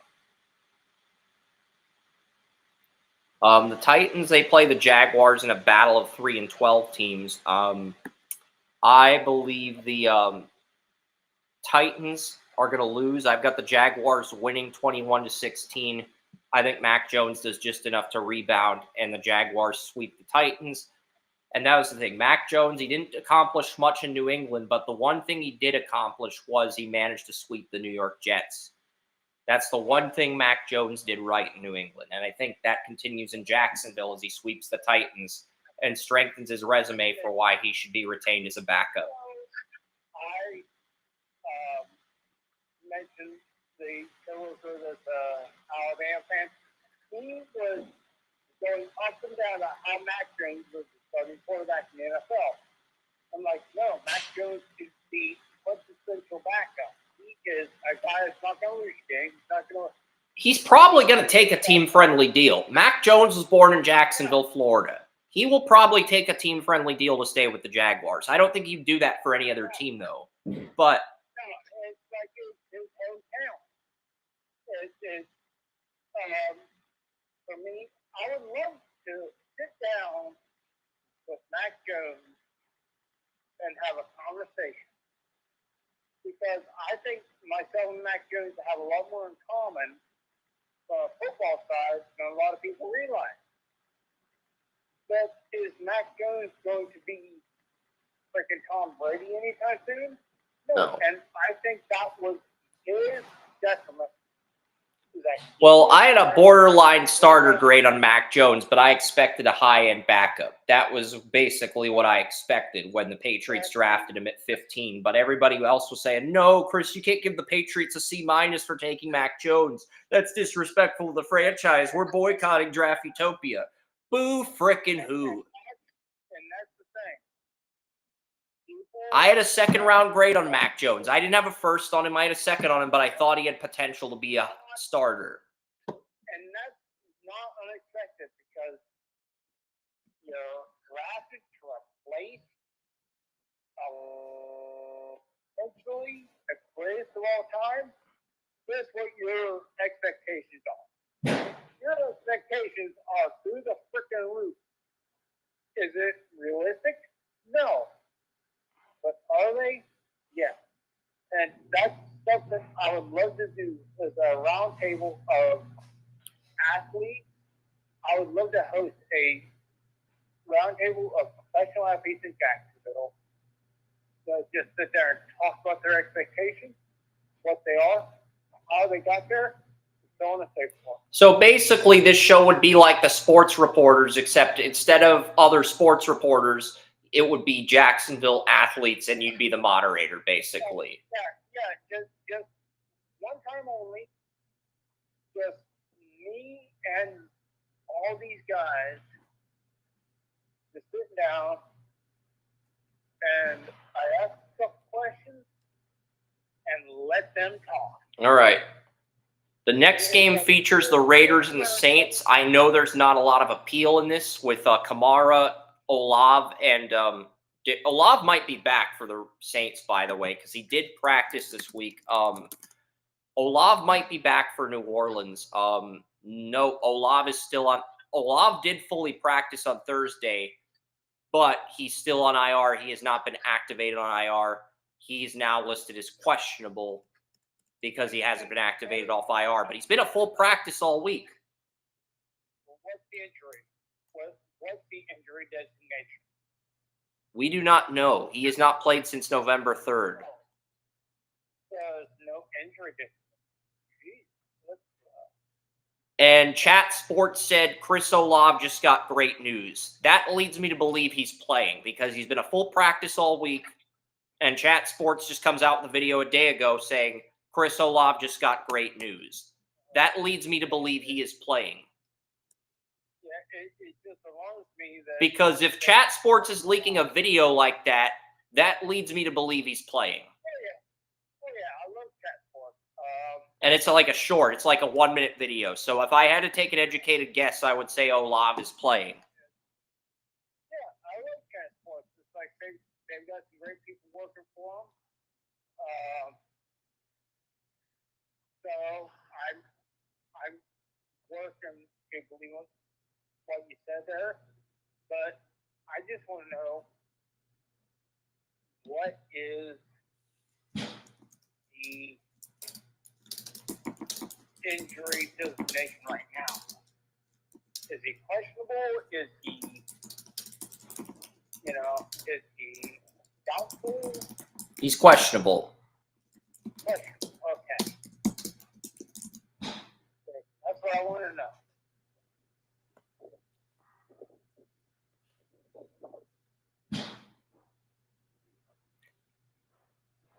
Yeah, and Sporting News is saying Saints are expected to pair Olave with a 21 touchdown receiver in 2025. I'm guessing they are going to try. I'm guessing that's a T. Higgins clickbait piece. Probably, because, Let's see. T. Higgins is.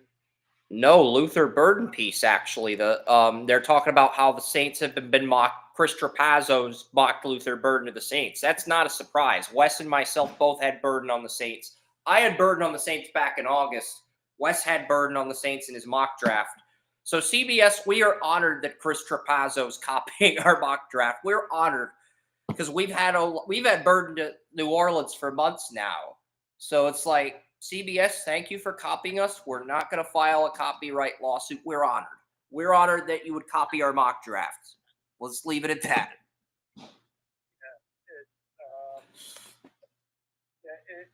It's a fun little situation. And yeah, that was not a T. Higgins clickbait piece. It was a Luther Burden piece. That was a great job by the Sporting News to surprise us like that. Yeah, so it's like... It is what it is. I'm still picking the Saints. You're picking the Saints, but I've got the Saints winning 21-17. The bigger surprise is 3 of our staff members, Jason, Tracy, and Kerm, picked the Raiders to upset the Saints because Rattler was just that bad in the Monday night game. But if Olave's coming back, the Saints have a chance to win. They do. Yeah. They're not going to have Kamara. They're not going to have Jamal Williams, and they're going to have Kendry Miller as their number 1 running back. But the Raiders don't have a good run defense, and Max Crosby's out for the year. So if Kendry Miller can go off, the Saints could very easily win that game. Well, Spencer Rattler has the best bar in the last draft. But we also know Spencer Rattler has the worst football IQ in this draft. So, you gotta look at it. But And the Saints don't have a very good run defense either. So Demario Davis, I think, leads the league in missed tackles this year, even though he's been one of the best veterans at outside linebacker in the league.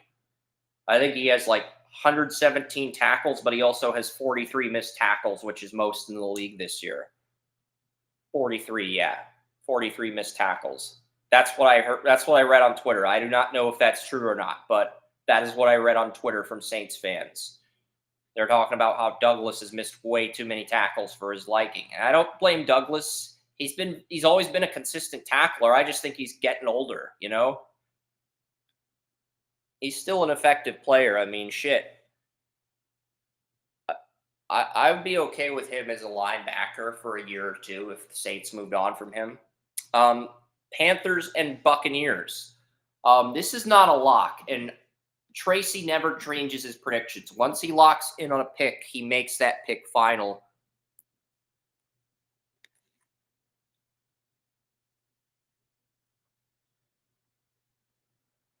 And I'm going to go with the Buccaneers here. I'm going to go with the Tampa Bay Buccaneers.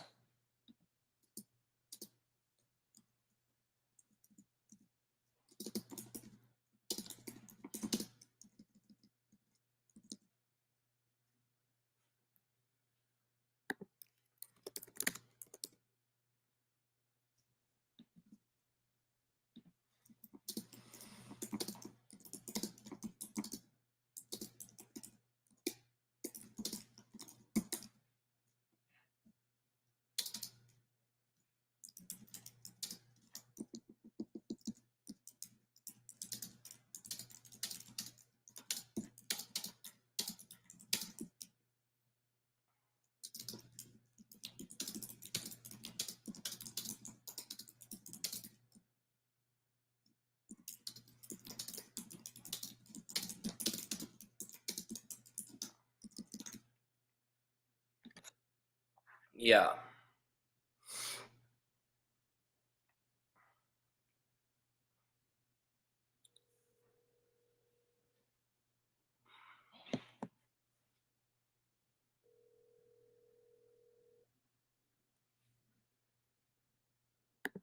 So Buccaneers Saints,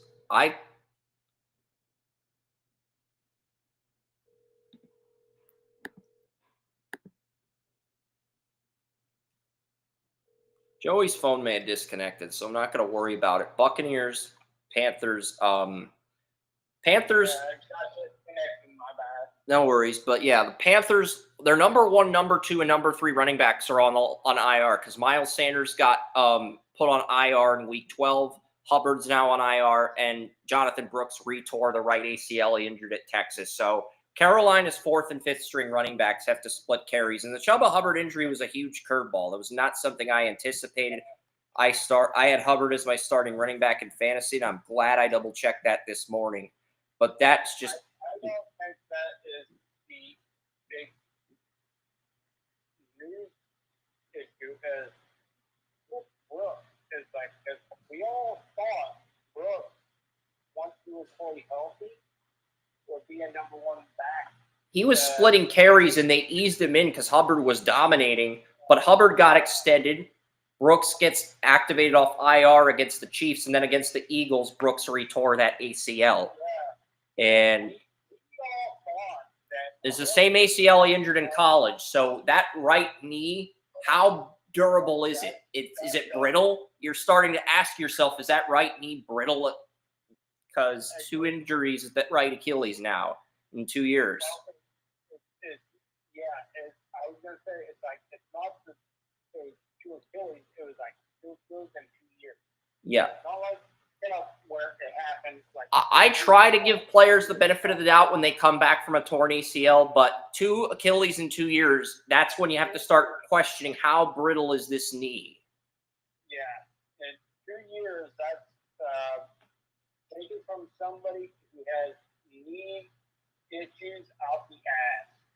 Dude, 2 years, 2 without 2 years is one thing. 2 in 2 years, forget about it. Okay?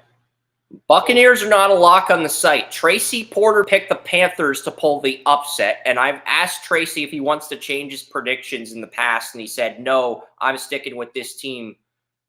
And so I'm not going to – but if Tracy sends me a message and tells me he wants the Buccaneers, I will update this. But at the same time, I'm pretty much assuming he doesn't want me to change. He still wants to pick the Panthers. That's fine. And we love it because it creates more interest. The game's not a lock. It creates more drama. We live for that here.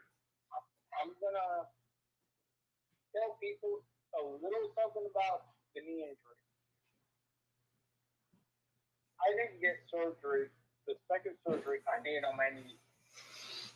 I still have 0 explosion in my right knee. I have to compensate. There are times I don't even have any push in my knee, and I have to use my hip to push my leg forward to pretend that I can walk correctly. Okay, now you take that as an NFL player. 2 years in a row, you think he's good, but it doesn't happen. Because he gets, tell me right now, like, that is not something that should be looked upon in any way. Yeah. Because I'm somebody who can speak to facts. And I can tell you, it ain't good.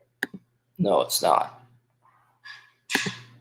And so, man, I love him as an athlete. I love him as a player. I love him as a prospect. So once the second knee injury happened, in 2 years, same leg, same ACL, good. That puts you so far behind the 8 ball, you'll be lucky. Yeah, and right now, Hubbard, there's a reason the Panthers extended Hubba Hubbard after his rookie deal. I know he was very sloppy his first year. Second year wasn't much better, but he took that leap in the third year. And then this year, he's really stepped up after they paid Miles Sanders to lead the Eagles. Yeah, Hubba Hubbard was a guy I loved in college. We both loved him in college. I think I had a third or fourth round grade on him, so I'm not surprised. Yeah, but at the same time, I think that the situation, I don't think any of us really anticipate the situation as it is. Yeah. So, And we both know Miles Sanders is probably going to get bought out whenever the Panthers have the chance to do that, because he lost the starting running back job to Hubbard this year. He was used as a change of pace back this season with Hubbard, but he gets injured again, and then Brooks comes back. So I think the Panthers are looking at this and saying, we're down to our fourth string, fifth string running back. We're going to have to draft another running back at some point on day 3 with all the injuries we're having this year. And maybe they won't draft one this year, but I'm looking at that and saying, you know what? When can we get out of the Sanders contract? That's probably when they'll draft their next running back. That's probably. And let's say Miles Sanders is good, but given the circumstances and who they have everywhere else, what's going on, he's the odd man out. Well, the Panthers can cut Miles Sanders and they will save about over $5 million. Okay, the contract may not have been the best. And it was front loaded. There was $11 million in dead cap for 23 and $10.4 million in dead cap for 22. Only 2.9 for dead cap in 25 and 1.4 in 26. So the Panthers are probably going to buy him out in the next year or two. That's coming.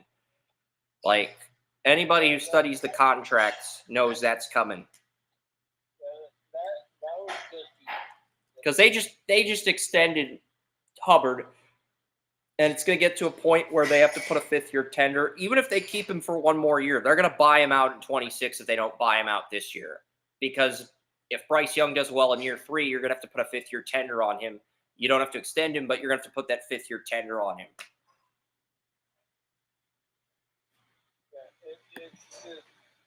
it's a weird situation, and they have put themselves in this contract. Yeah, this is the thing. This is the 4th time I've had to restart TalkShoe. And this is the thing. If the screen is not on TalkShoe and it's on Restream, TalkShoe makes me restart. So what I'm going to do is I'm going to take TalkShoe out of the Google Chrome and put it in its own separate tab. This way, if TalkShoe tries to F with me, I can just go back and there will be no BS, no nonsense.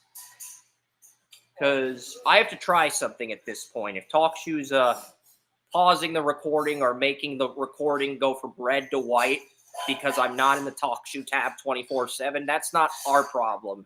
That's something they got to get fixed on their end. Well, here's the thing. I could was 100% certain. And you look at the worst quarterback situation in the NFL,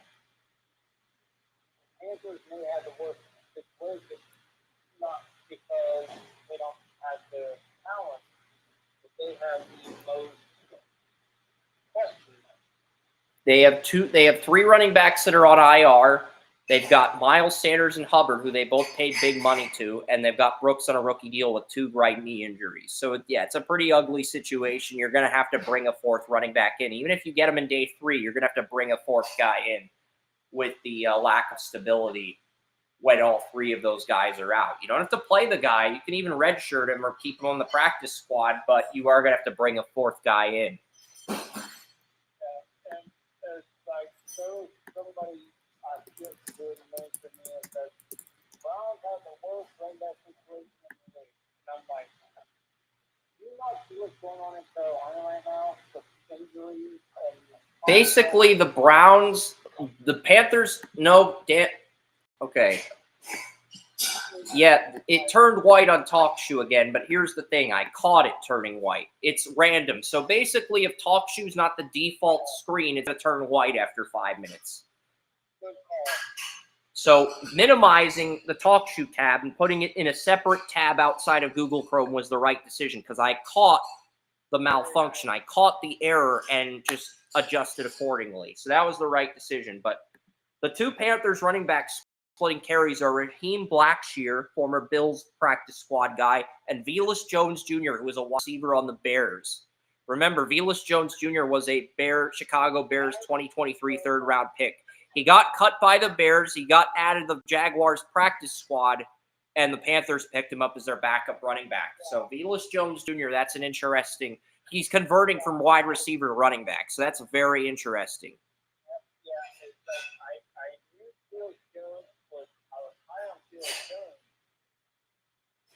But put him in that situation as a running back, he just made me feel a whole lot better about the Browns running back situation.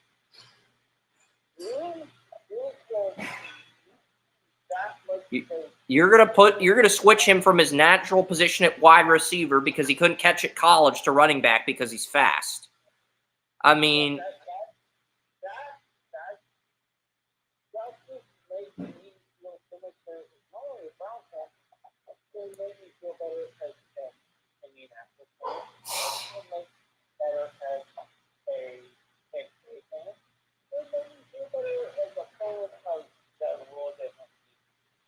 I mean, the Saints don't have their starting running back or their backup running back, but in their defense, they have Kendre Miller, a running back they drafted in the third round, starting.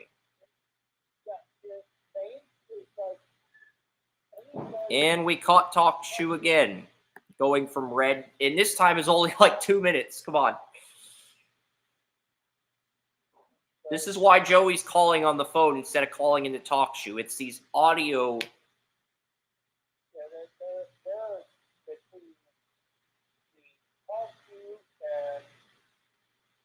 Everything else is like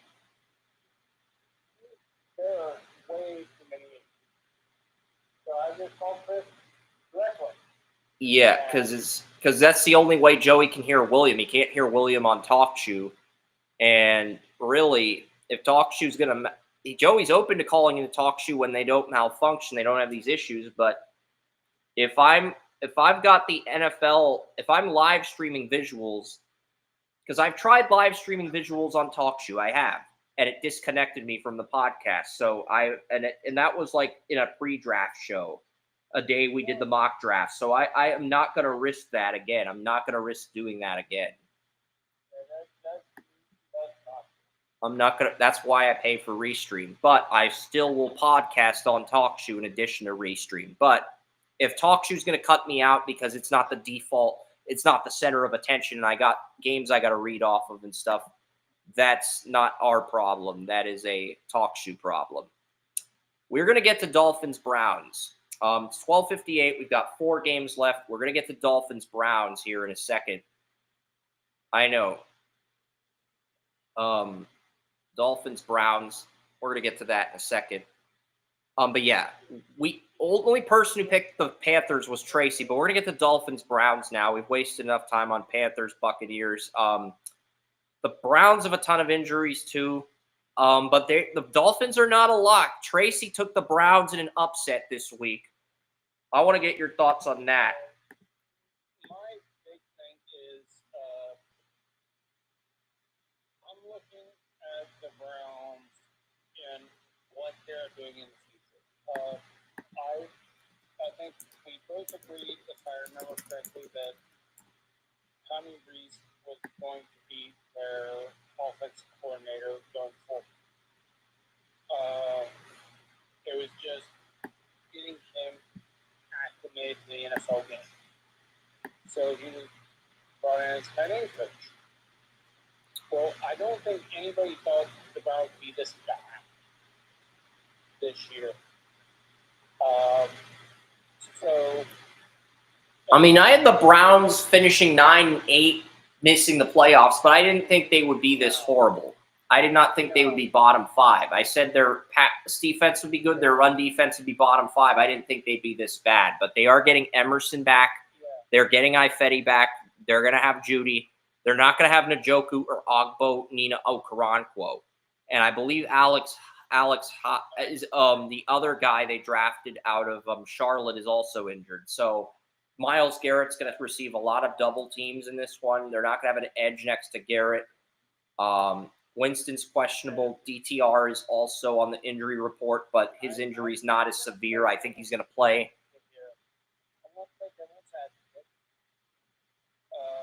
The Dolphins don't have Anthony Walker Jr., their best run stuffer, and they do not have Kendall Fuller. Both of them have been ruled out for this game. So that's why I'm not taking that. Poyer's questionable too, Joey. So if Poyer gets ruled out, there's enough here to where you can pivot towards the Browns winning. Because I do think Ramsey's going to shut down whichever if Judy can get separation on Ramsey, the Browns do have a chance to steal this, but I still think the Dolphins are going to win. And Joey did pick the Dolphins to win earlier in the week. Mike Hall has been incredibly impressive when he's played. So maybe he hasn't been on the field too much. Other young defensive linemen have either improved very much or have improved enough to make a difference. So, we're looking at a lot of defensive line improvement. The big issue is the offensive line. What are you going to do? And believe me, I'm playing devil's advocate here. These are a bunch of young players, young defensive linemen that have not come into their own yet. So they're showing a bunch of promise.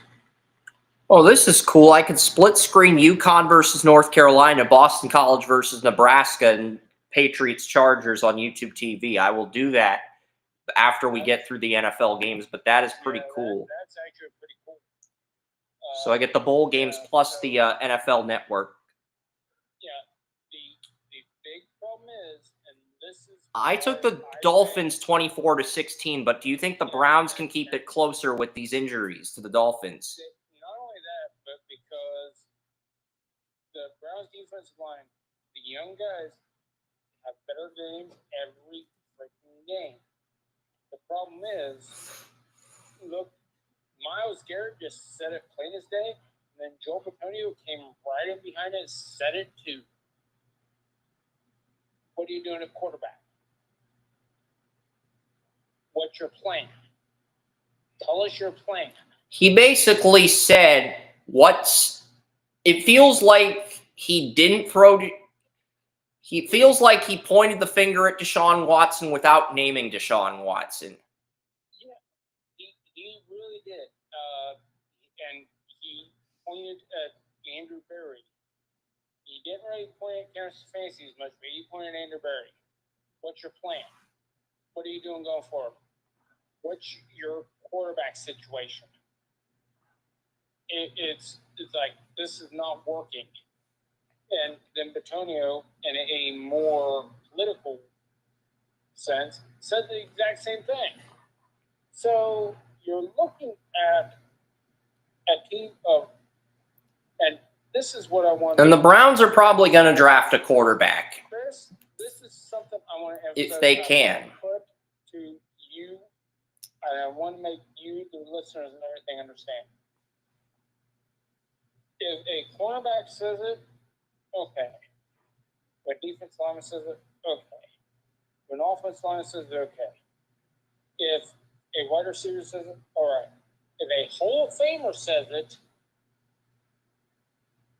hold the phone.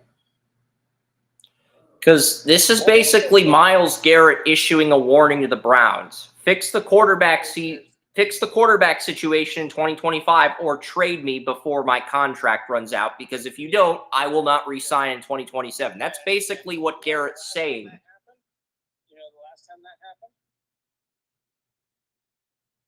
When a Hall of Famer made a declaration of any type.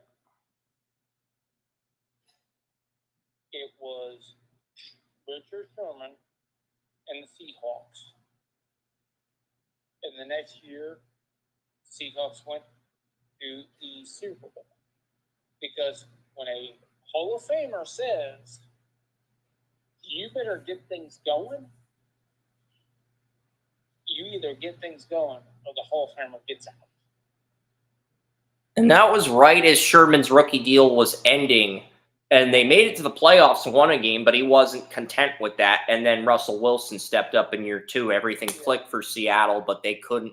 And they got to 2 Super Bowls, but they couldn't keep that core together. Yeah, it's just... They were able to pay their core guys and be a playoff team for a few years, but eventually that team ended up breaking up. Yeah, it's just something about when a Hall of Famer talks, everybody else can talk as much as they want, and everybody in the organization will say, oh, well, that's nice. But when a Hall of Famer talks, that's when people stop and listen. And that's what really gets me, is that nothing has happened. It's like, oh, Deshaun Watson's new deal. Guess what? That wouldn't have happened this quick. Myles Garrett hadn't said what he said, because what I have thought. And all these people that are speculating on the Browns trading Garrett, a Garrett trade would not happen until 2026 at the earliest. Here's the thing. Here's what I have found out about that restructure. The restructure was, we are going to put money back on the 2025 that was initially put to go beyond the contract so that we can cut you after this year. That would not have happened if Myles Garrett hadn't said what he said. You give me a deal. You tell me what's going on. You fix this. That's what happens when a Hall of Famer says, screw this, you do this or else. Well, I've got some news, Joey. The Browns' salary cap for 2025 just decreased from $43 million to $17 million over the cap after the Deshaun Watson restructuring. So the Browns essentially saved $26 million in cap space for next year with that restructuring. And also, it doesn't.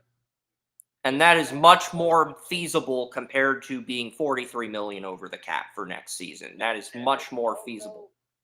I don't think it's been put on the sites and everything, but it's been speculated that it will also take money off the 2026. So, no, because I'm on over the cap. They have a salary cap space for 25, 26, and 27. So the Browns are at negative $17 million. They were previously at negative $43 million. The Browns are at $2.1 million for 2026. The Browns have $2.1 million for 2026 at the moment. And then they balloon up to a ridiculous $147 million for 2027 when Garrett's contract's up. What it does, what I understand, what it does, it allows the Browns to cut Watson after this year with less of a salary cap hit. What they did, how they maneuvered it, it will have less of a salary cap hit than it would have had before they cut it. Yeah. And that also tells me that Andrew Berry's going to be back, because they don't let Andrew Berry do this otherwise. Gus Manson's going to be back, which makes the plan for Tommy Reese to be the offensive coordinator this year. That puts it right in there. That means they're probably going to move on from Dorsey, just out of fear of losing Reese. Not because they think he's terrible, but because the Bills moved on from Dorsey. It worked out for them. And if the plan is to pivot away from Dorsey, they will probably do that. I've always said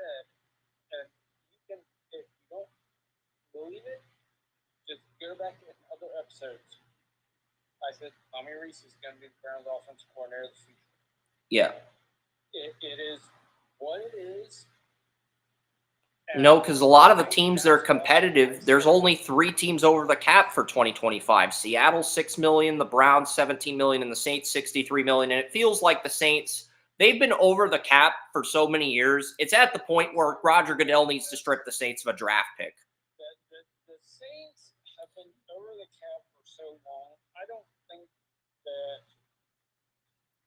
anybody even... I mean, like 50 million, 45 million, 63 million. Those are the Saints salary cap numbers over the cap each of the last 3 years. It's at the tipping point where you got to make an example out of the Saints and strip them of a draft pick. Just to get them to... Because if these teams aren't going to stay under the cap or make an effort, like if you're 17 million over the cap, fine. You can just make 1 or 2 tweaks and get your salary cap in order. But if you're 50 million over the cap 3 years in a row, you got to strip the team of a draft pick. Let them know we're not putting up with this anymore. Everybody's like, the Browns are in cap purgatory. And then the Browns end up restructuring Watson, and that takes them from 43 million over the cap to 17 million over the cap. If they actually go through with my suggestion to trade Denzel Ward to the Patriots for the number 2 pick in the Bryce Young trade scenario, if they go through with that and they get the Patriots to take on that contract entirely, they're $9 million under the cap for next year. Not saying they will do that. I'm just saying for hypothetical purposes, if they did that, they traded 2 first-rounders, a second-rounder, a 4th this year, and Denzel Ward to the Patriots for the number 2 pick. Not only do they get Cam Ward or Shadur at 2, they're $9 million under the cap. So, just saying. And I will say this. I don't think the Browns are going to trade up for a quarterback, but they are going to bring in somebody to push Watson, and it's going to be in the draft. I don't either, but one thing I will say, I said a couple weeks ago, I like Shadur. He's a type of guy. The Browns Southwest scout worked with the Eagles, and one of the AFC North scouts said Shadur Sanders is better than Joe Burrow. The Browns or Steelers leaked that intel. The Ravens and Bengals would not say that about a quarterback behind Burrow or Lamar's back. So that means it's from Pittsburgh or Cleveland. And I'm guessing it's from Cleveland because their Southwest scout scouted Hurts when he was on the Eagles. And then Howie Roseman let the guy who scouted Hurts walk out of the building. And the Browns picked him up. Put you on the spot here. The thing is, if Tommy Reese is elevated, Tommy Reese put together an offense that I had put together 5 years prior to him ever getting the Alabama offense. Because I looked at the Nick Saban offense. I loved that, but I also loved the pistol. But I also loved the West Coast offense. And that's something Tommy Reese did, only Tommy Reese did it better than I did. He did it better. And you think that if Tommy Reese isn't the...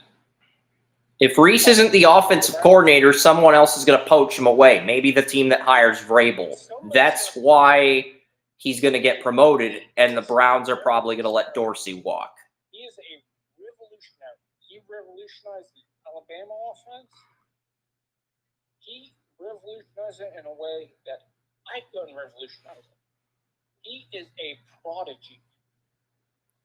And didn't Reese coach Milroe at Alabama before joining the Browns? Yeah.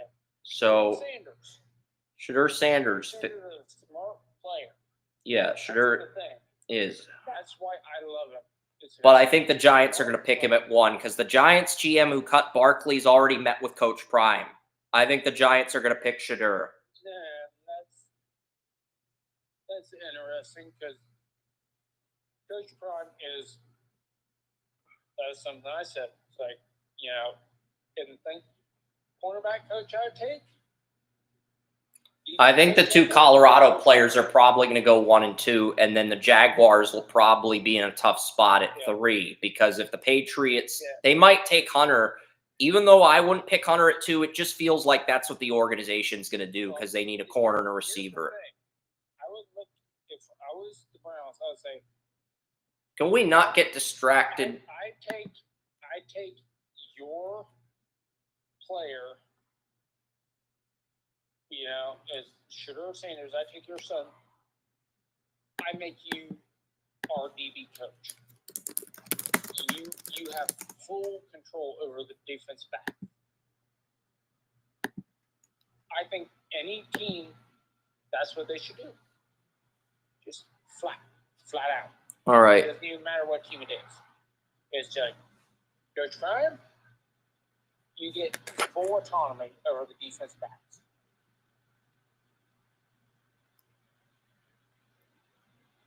Yeah, and I did turn it on YouTube TV, but the games are in commercials right now. But looking at the Dolphins Browns, what's your score? I think you picked the Dolphins to win, but I think the Browns are going to keep this closer. I think that the Dolphins win by 10. I don't think that DTR is going to. Yeah, I mean, DTR, there was somebody posted a picture or a video of DTR flipping the bird after the game, and it's like, come on. Don't do that to DTR. Maybe he's not the quarterback of the future, but don't do that to DTR.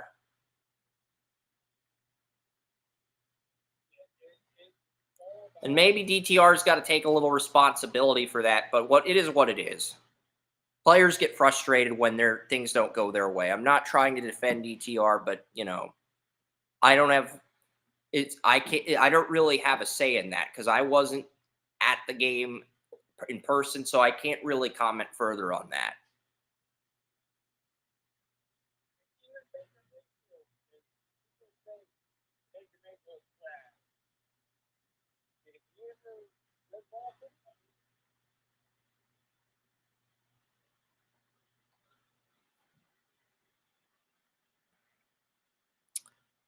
Yep. All right. So there's a few games left, Joey. Packers Vikings is the game. Packers Vikings, and then there's the Sunday night and the Monday night games left. So, all right, Packers Vikings. I took the Packers. You took the Vikings. I'm gonna take the Packers to win this because on paper, I think they are the better franchise. I think the Packers have a better team on paper, but the Vikings just keep finding surprise ways to win games. And they are a fun team to watch. And let's face it, Joey, if the Vikings beat the Packers, we're getting a Lions-Vikings Sunday night football game because there's no way that's not the Sunday night game because they're going to put 2 games in prime time. But if Vikings and Lions both win this week, that is the game that's going to get flexed to 8:30 on Sunday night. We won't know who has the 1 seed until after that game. And then NBC will leak the playoff matchups during that game. That's what's going to happen if the Vikings and Lions both win. If the Packers win, the Lions secure the division, and who knows what's going to happen. But my 3 primetime games for Week 18, 4:25, Bengals at Steelers in Pittsburgh. That is the first primetime game because even if the Bengals win that game, they are not guaranteed a playoff spot. If the Steelers win that game, all it does is it eliminates the Bengals from the playoff conversation. It really doesn't do anything else. And, the Steelers would need the Ravens to lose to the Browns in order to win the division. That's probably not going to happen either with that game in Baltimore, Joey. So I think the 4:25 game will be Bengals at Steelers if the Bengals win today.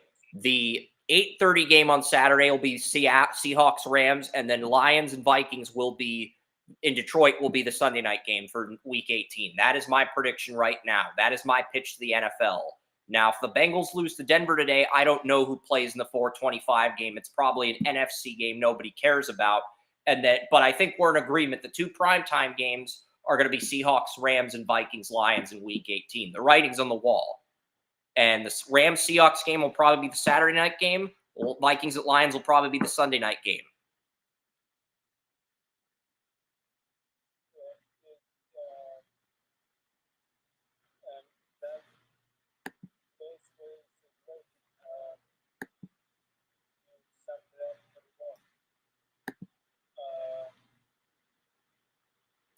Because what else can they put in that Saturday night slot if the what else can they put in the Saturday-Sunday night slot? Those are the two games that have division implications in the 1 seed on the line.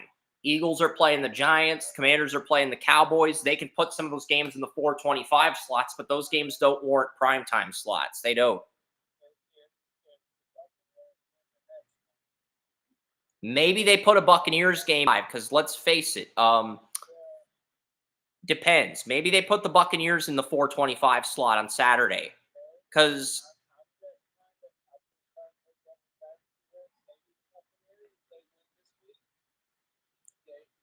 but I also feel like they want to put that and the Atlanta game in the 425 slot next Sunday. So, but we don't know the division winner until Sunday night. Because this is what the NFL does in Week 18. They make the games based off of what matchups have the best playoff implications. So I'm picking the Packers to beat the Vikings, but if the Vikings win, if the Vikings find a way to win this game, I firmly believe that the Vikings and Lions will be the Sunday night game. Now, if the Lions win and the Vikings lose this week, Lions will have the division clinched and they will have the 1 seed locked up. So I think in that scenario, Rams-Seahawks becomes the Sunday night game because the division will not be decided until that game, barring the tiebreakers. And only way Seattle can win is if the Rams lose tonight or Seattle wins the majority of the tiebreakers. And right now, Seattle would have to win like 18 of the 23 tiebreakers scenarios, like for conference record. They'd have to win. That's just too much. So the reality is that's probably the Saturday night game because of the tiebreakers that Seattle would have to win in order to capture the division. That's probably the Saturday night game.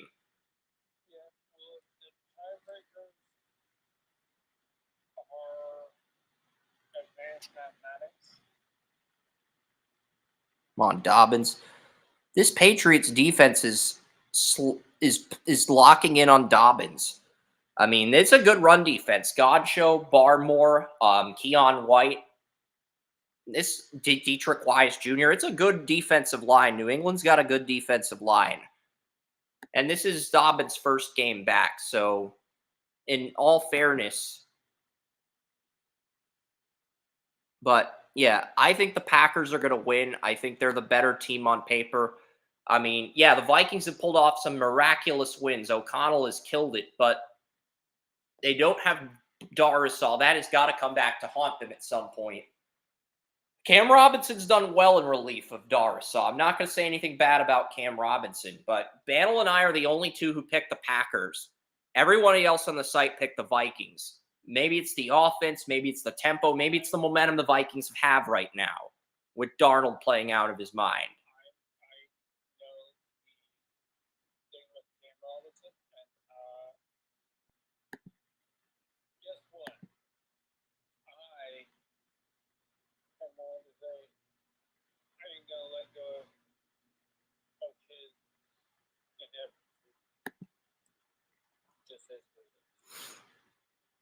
Yeah.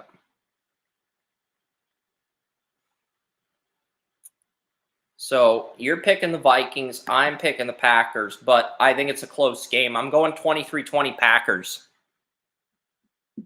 I think this is going to be a very close game.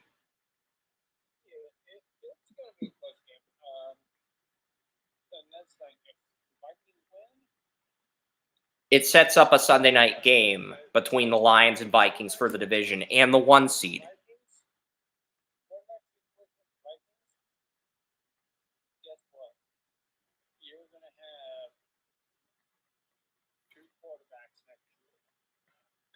They're going to start McCarthy. The Vikings are going to start McCarthy next year. No, if Darnold has to win the Super Bowl to stay in Minnesota, he doesn't just have to win a playoff game. He has to win the Super Bowl too.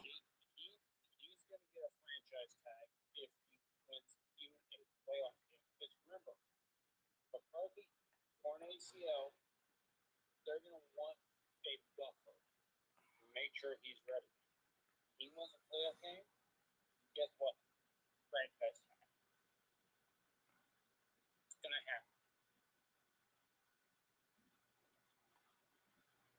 No, throw to Dobbins, Chargers. Darius Davis with the touchdown for the Chargers. Dobbins is at 15 yards on 5 carries. But this is a tough Patriot D-line. I mean, even with Tavai, their best linebacker, injured out for the year, this is a really tough defensive line because you're looking at Barmore, Dietrich Wise Jr., Godshow, and Keon White, who are all amazing run stuffers in the defensive line. So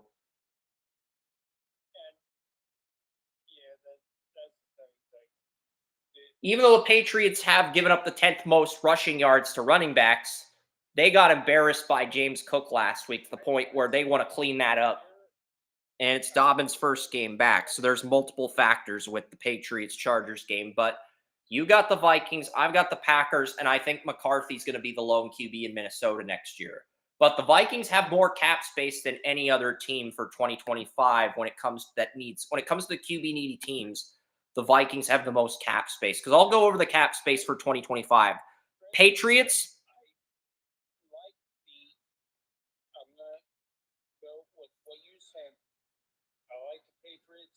head coach, I like their offense coordinator, their defense coordinator. You've got to question it. Do you get rid of the defensive coordinator and promote Hightower to defensive coordinator? Because the Patriots, I was looking at the Patriots coaching staff this morning before we went live on Restream. And right now, the current defensive coordinator for New England, I mean, the offensive staff isn't bad. Robert Kugler's the assistant offensive line coach. T.C. McCartney's the QB's coach. Offensive line coach is Scott Peters. Taquan Underwood's the assistant receivers coach. DeMarcus Covington is the defensive coordinator. And I think Hightower would be a better defensive coordinator than and Covington was the defensive line coach for New England from 2020 to 2023. He also coached the outside linebackers in 2019. Yeah, I agree. I think Hightower's an upgrade over Covington. And if you don't promote him, you risk losing him at a certain point. Absolutely. 100%. So I think that's really going to be the only change, and then they'll bring in another linebackers coach, or they can promote one of these defensive coaching assistants because they have an outside linebackers coach, Drew Wilkins. Just make Wilkins your linebackers coach for both the inside outside linebackers. Promote Hightower to DC and move on from Covington. That's a very simple solution.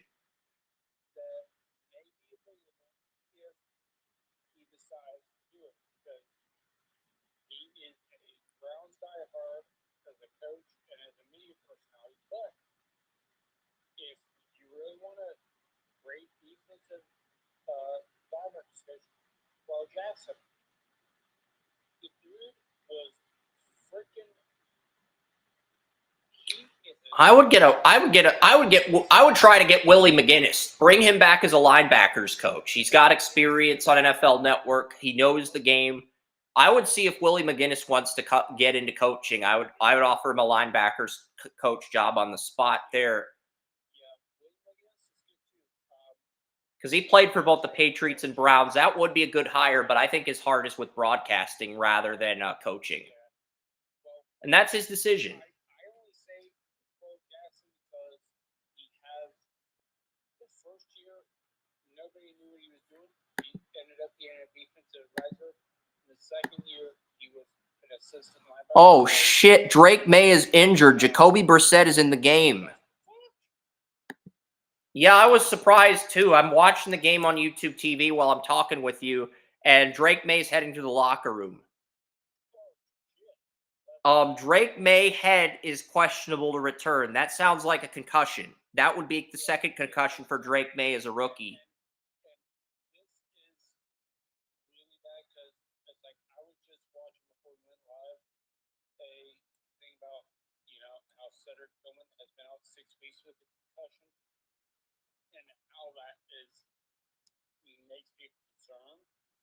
I'm not saying this is a concussion, but it's a head injury and he's questionable to return. He's already walking off the field, heading into the locker room. So that... You know me, Chris. I'm always going to be about concussion thought process. Just my own personal history. Yeah. When I hear, Tua, Tillman, and then I see Drake May, it's like, I'm really, really freaking. I'm a little bit paranoid about it. I'm not gonna. Because he missed one game. He got a concussion in the second game against I think it was one of the games Drake May got a concussion in, left the game, and then came back the next week and started.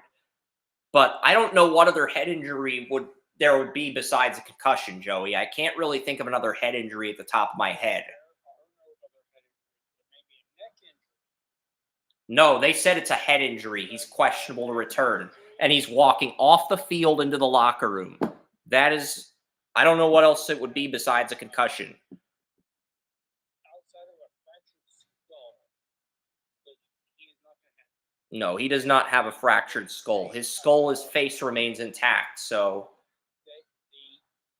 They were talking about something before about Cedric Tillman, about how he had been out for 5 weeks and had a concussion, and people were concerned.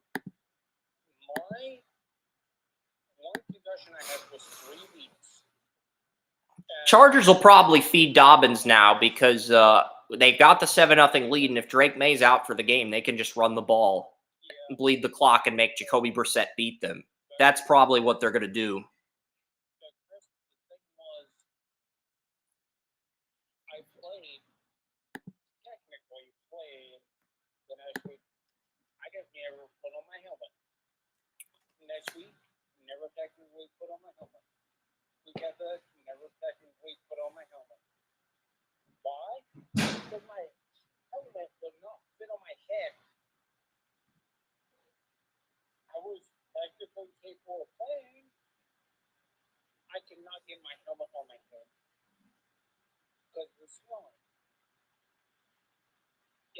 And I want to see Drake May play for the Patriots for 15 years, but we might only get 10 or 12 years of May if the concussions with May continue, and he has a second one his rookie year. That's the reality.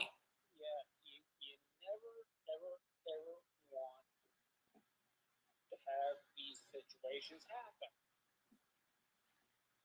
Ever. Because there's a reason I was advocating for Tua to retire. There's a reason I'm sitting here worried about Tillman. Lawrence. You got a lot of guys with concussions. Lawrence, Tua, just at quarterback. Not looking at Tillman. I know Tillman's going through something similar, but looking at just the quarterbacks, Tua, Lawrence, Drake May all have history with concussions now, multiple concussions. You don't want to, concussions are a lot more prevalent than they were when I was playing. And it's not because people didn't know about it, but people didn't know the severity of it. Yeah. Now it's like, Yep. I mean, you're not downgrading Tillman or Denzel Ward or anybody else. You're just saying, hey, these guys are quarterbacks. They're going to get hit the most. It's like. And I'm not saying Ward and Tillman's concussions aren't important. They are. And when you're a Browns fan, those are the first 2 concussions that are going to come to mind. It's subconscious. It's subconsciously those are the first 2. He's had as many as Tua, 6. When you have a concussion, for me anyway, when you have a concussion the last. And we don't know if Drake May has a concussion, but it's a head injury. I cannot really think of what else it would be at the top of my head. If you have a concussion that sidelines you longer than my concussion sideline me, I don't care. I don't care what. And when you have 2 concussions in 1 year. Drake May is back on the bench after being in the locker room, but I don't know if he's coming back into the game or not. He's looking at the tablet. That's encouraging because if a player goes to the locker room and they come back into the game, on the bench. That's encouraging. But at the same token, it's something to watch because we don't really know what's going to happen.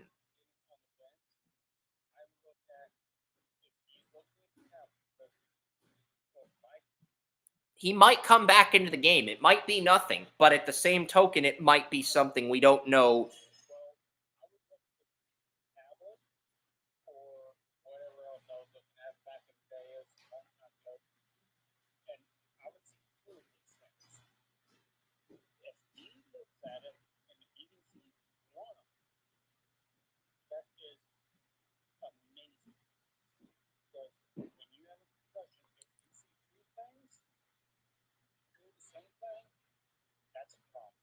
Yes.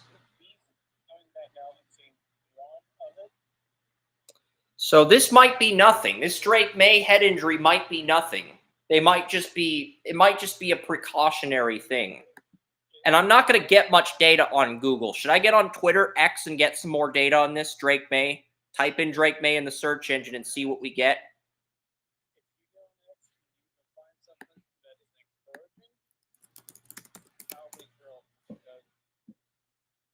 Yeah, I know we still have the Sunday night and Monday night game, but the Drake May thing is kind of and Tom Nito just tweeted Drake May walking back to the field, and they post a gif of Belichick against the Lions. I mean, this is not the time for that, but I'm happy he's back on the field too. This is not the time for a gif, in my opinion, but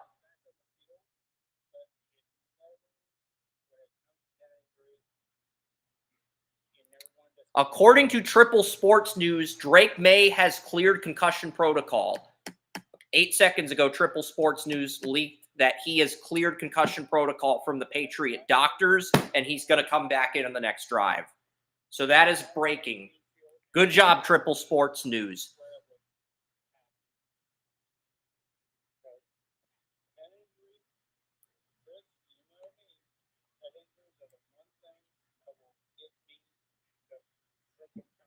Yeah, and Triple Sports News only has 801 followers, and they broke that news. Credit to them.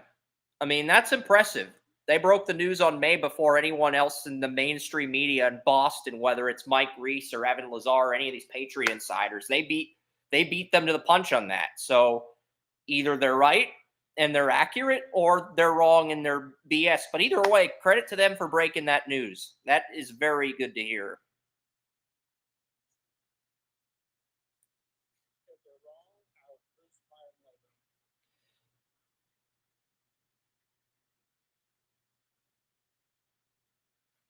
Yep. And this person posted a Roman Reigns gif with Drake May coming back, with Roman Reigns walking out of a box of fire.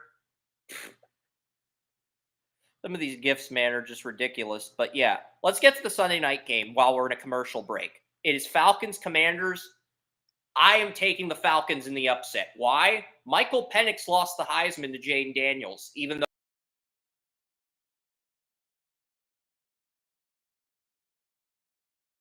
in my prediction is this will be the highest score, 17. Falcons 35, Commanders 34. This game will be the highest scoring game in Week 17.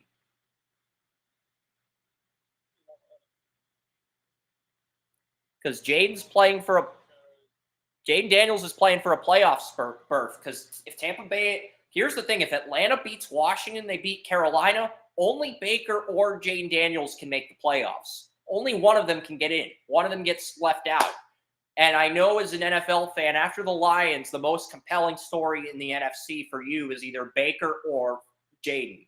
Those are probably 2 and 3. If you're ranking the NFC by most compelling stories, after the Lions at 1, you probably have Baker at 2 or Jaden at 3. So you hope I'm wrong so that both guys get in. But if Penix wins out, Falcons are in the playoffs. Penix.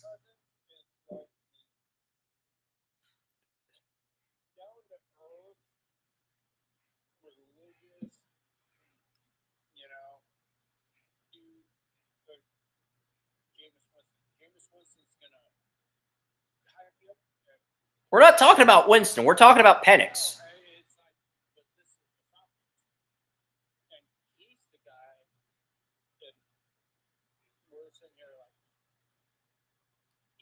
going to motivate you in a different way, but he's going to motivate you in the same way. It's kind of like different religions talking.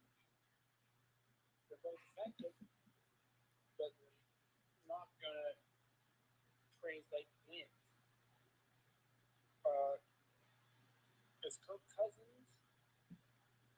is a very good player. But he got benched for Penix, and Penix got a win in his first start. But in his defense, he did not throw a touchdown or run for a touchdown in that first start. Bijan and the defense got the touchdowns.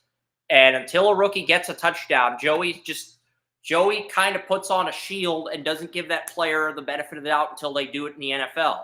That's just how he's wired by nature, where it was me, I loved Penix. I had Penix graded higher than Bo Nix, and I know the fact that Penix lost the Heisman to Jaden Daniels probably motivates him to a certain degree. That's why I'm picking Atlanta in the upset. I could be wrong on this, but I'm taking Atlanta in an upset.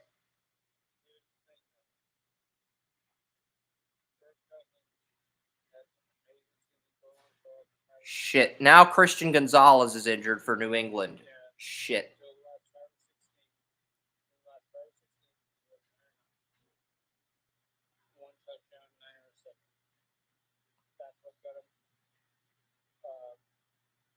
Benched for Penix.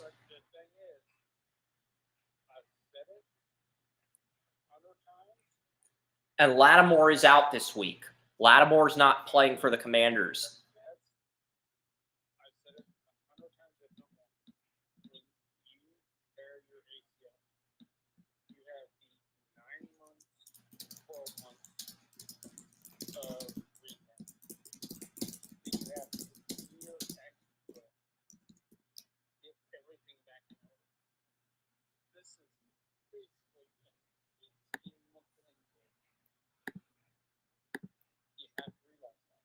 Yeah. So I'd say Penix is the right player to play right now. It is Atlanta's field to sign somebody who's going to have an extra 16 months to get that right. They gambled on Cousins and they lost. But because they drafted Penix at 8, they saved face with that draft pick if Penix can step up these next 2 weeks.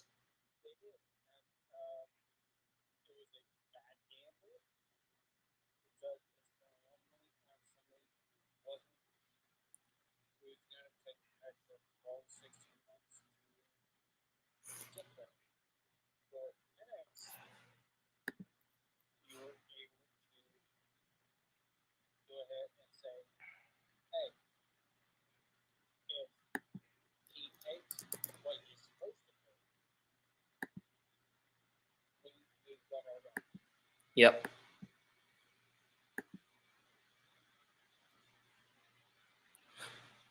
Yeah, but I'm going to take the Falcons 35-34. My bold prediction, this is the highest scoring game of the week. It's a pretty bold prediction to make in Penix's only second start, that this is going to be the highest scoring game of the week. But hey, we're here for it. I mean, these were the top two Heisman voters last year. So we'll see what happens. But yeah, Herbert threw an incompletion on 2nd and 8 with and I don't understand why they're not having success running the ball. Dobbins only 24 yards on 7 carries today. So they're running the ball, but they're not having a lot of success running the ball. And the Patriots are doing a much better job against the run versus and they're not getting Dobbins involved in the passing game. They're easing him back in because they want to be cautious with the injury, but maybe the Patriots defense is just that good. But this is probably going to be a passing play unless Dobbins gets a screen pass and Patriots make a stop. So Chargers are probably going to kick a field goal. But there's one more game left. Warren and I both took the Falcons. Everybody else took the Commanders. Final game is Lions 49ers. This is a lock. William did pick the Niners, but everybody else has the Lions winning. It is a Dan Campbell revenge game. I'm going to go 28-24. I think the Niners keep this close, but the Lions win at the end. What do you want to add to that, Joey, before we call it a day on Restream and Talk Shoe?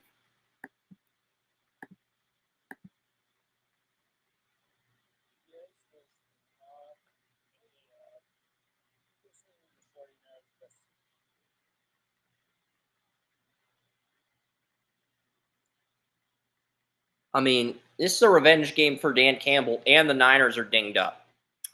We'll watch the Drake May drive, and then we'll call it a show, because we're pretty much done.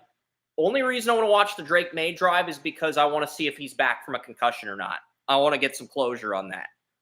And then we'll probably sign off after that, because I'm at the point where I'm going to sign off on Talk Shoe. Thank you guys so much. I hope you enjoyed your Christmas, and wish you a very Merry New Year, Happy New Year in 2025. We'll see you next week for the punter rankings on Talk Shoe. We're still on Restream though, but I'm only here because Drake May. I want to see what happens with Drake May. My phone is very low on battery, and I know Joey's got to get somewhere. Also, Nebraska is kicking Boston College's ass. Dylan Raiola looks good in his bowl game. So you got the Bad Boy Mowers Pinstripe Bowl at Yankee Stadium, and you got the Wasabi Fenway Bowl between Connecticut and North Carolina.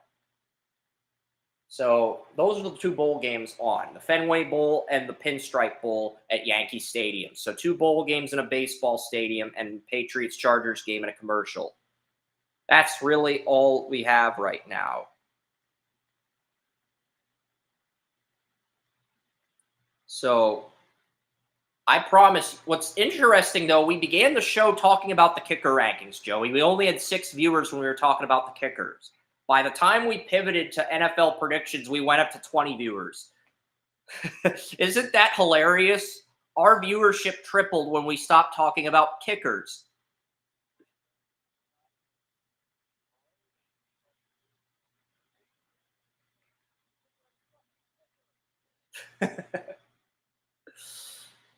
Yeah, that's true.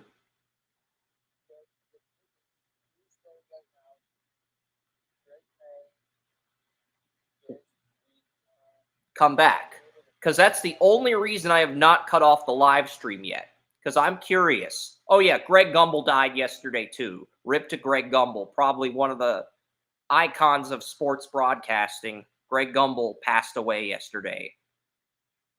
Very classy gesture by NFL Network paying tribute to Greg Gumbel. He called the March Madness games every year I was a child for 24 years. He called the March Madness pregame show. He was the host of the show. Gumbel's not a guy you can replace overnight. It's like losing Joe Thomas to retirement.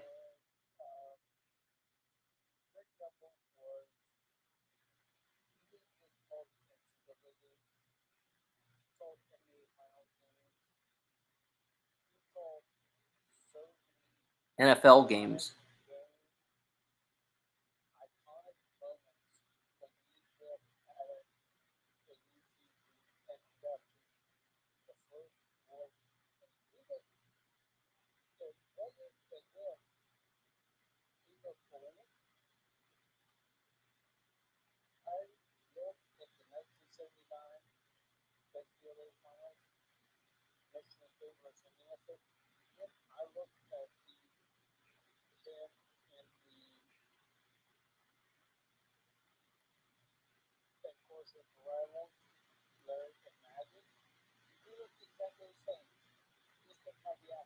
Drake May slides.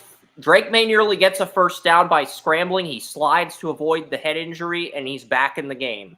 So Drake May is back in the game. That was the first play, but there's a flag on the play. I think it's holding.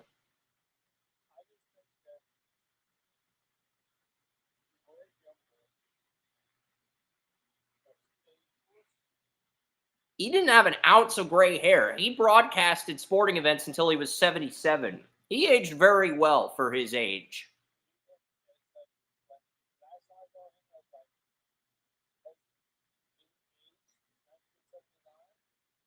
It looks like the same person.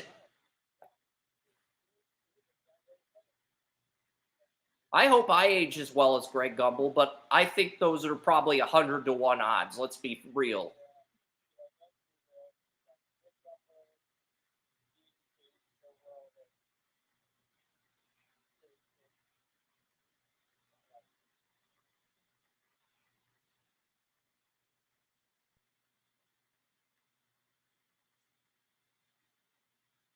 Yeah, now you got another Charger player running into May. But that was like a holding or a false start penalty that pushed the Patriots back. But Drake May's back in the game. So um, Drake May is back in, but now the Patriots are committing a lot of self-inflicting penalties. And the Connecticut, I'll be honest, I have zero interest in the North Carolina-Connecticut game. Maybe if Belichick was coaching, I'd care about this game, but Drake May playing, it's weird. You have Drake May on one screen on YouTube TV, and you have the North Carolina Tar Heels on the other. It's weird. If you played with Drake May, it's just weird hearing that 1 year later.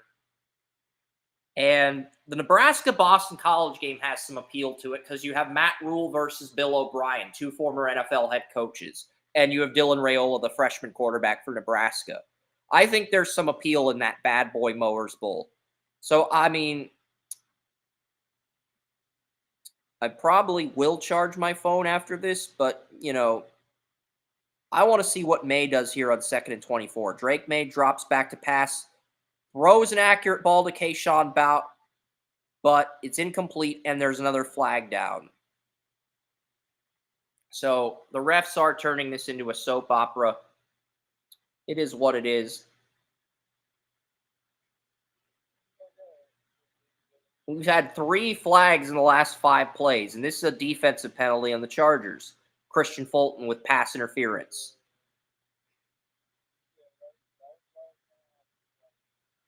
Because Christian Fulton's been the field cornerback with it's weird though, because at first Cam Hart was the field corner, the number 1 corner, when both Fulton and Samuel were injured. But once Cam Hart went in concussion protocol, they kept still at number 2 corner, and they made Fulton the number 1. And Fulton's a good number 2, number 3 corner.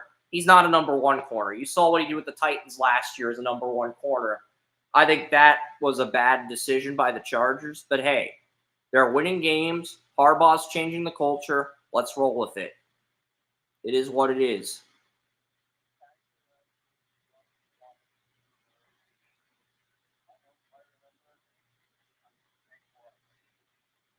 And the Chargers have just recovered a fumble. Derwin James has picked up the fumble. Derwin James is a beast, but New England, Drake May hands this off. The running back fails to catch the handoff, and Drake May just gave away his child to Derwin James in the most literal sense possible with that fumble miscue. He allowed Derwin James to kidnap his pet with that fumble miscue. So you got to clean that up, Drake May. But the Chargers are getting the ball back with a 10-point lead. I'm glad Drake May is back in the game.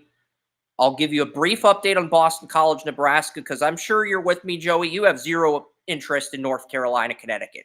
Boston College, Nebraska has a little bit of appeal to it with former NFL head coaches, and you have Dylan Raiola, the top QB in 2027. How does he do in his first bowl game?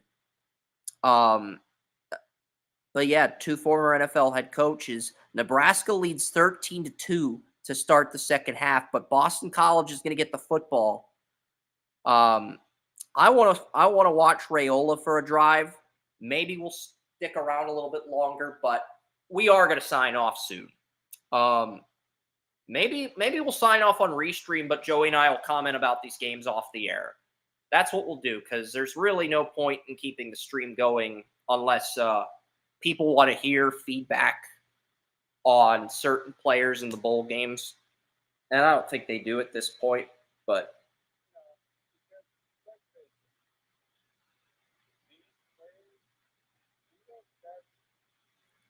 Raiola's probably going to be a first-round pick in 2027, but he's only a freshman.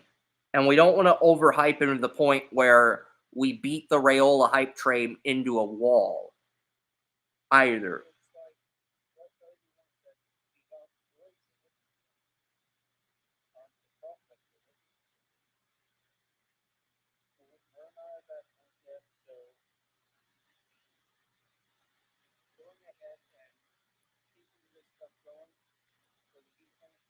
Is Warren Sapp calling this bowl game? The guy in the commentator booth looks like Warren Sapp. Is Warren Sapp calling a bowl game? That would be very interesting, though, if that were the case. I don't think that's the case, though, but Nebraska's defense looks good. I just want to see what Raiola does for a drive, and then we'll probably sign off. But Dobbins gets a carry. Dobbins, go, go, go, Dobbins, go. Go, go, go. Good gain of 4. But yeah, the Chargers, they're going to just start bleeding the clock at this point, feeding Dobbins. I don't want this to become such a blowout that Dobbins gets less carries as the game progresses. But yeah, Nebraska with a good third down stop. And the Patriots have given up 28 fumbles this season, which is most of any NFL team. That's the big reason why they've struggled offensively. 28 fumbles. That's got to get cleaned up.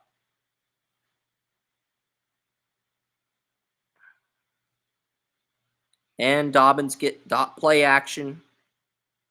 I was hoping they would give it to Dobbins again, but they call a screen pass to Hayden Hurst to get the first down. That's a good play. Play action to Dobbins and a screen pass to Hayden Hurst, your number 2 tight end. That's a sneaky good play to call. And the execution worked. So I'll give the Chargers credit there, Joey, because that's a sneaky good play to call. Because it's 2nd and 7. Everybody thinks you're handing it to Dobbins, and you call a screen pass to Hayden Hurst. That may have been Disley. But either way, that was a good play. Because now you can go back to the running game here.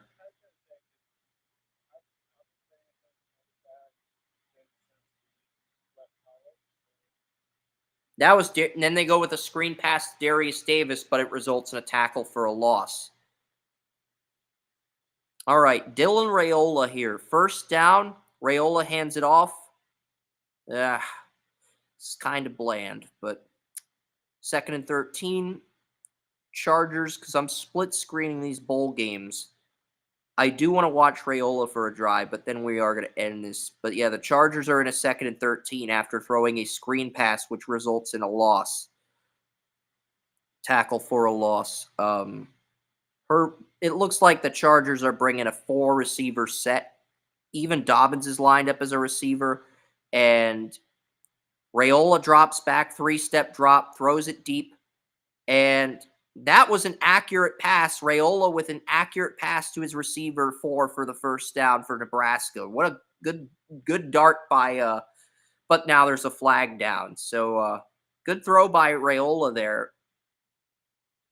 And Raiola had some games where he went through 4 or 5 progressions against teams like Illinois, against Colorado, where he showed glimpses of being the guy, but has cooled off since that start. So that's the thing. You want to see more consistency from Raiola in year 2. And the Chargers hand it off to 29. I believe that's Vidal. Dobbins is 27. 29 is a little bit unfamiliar. I think that's Kamani Vidal or Hassan Haskins. That's not Dobbins. They know they got to get more creative when it comes to incorporating Dobbins into the game. And it's not that they don't want to play Dobbins. It's they have a sizable lead right now. And no, they ruled the Raiola pass and incompletion, so it's 3rd down now.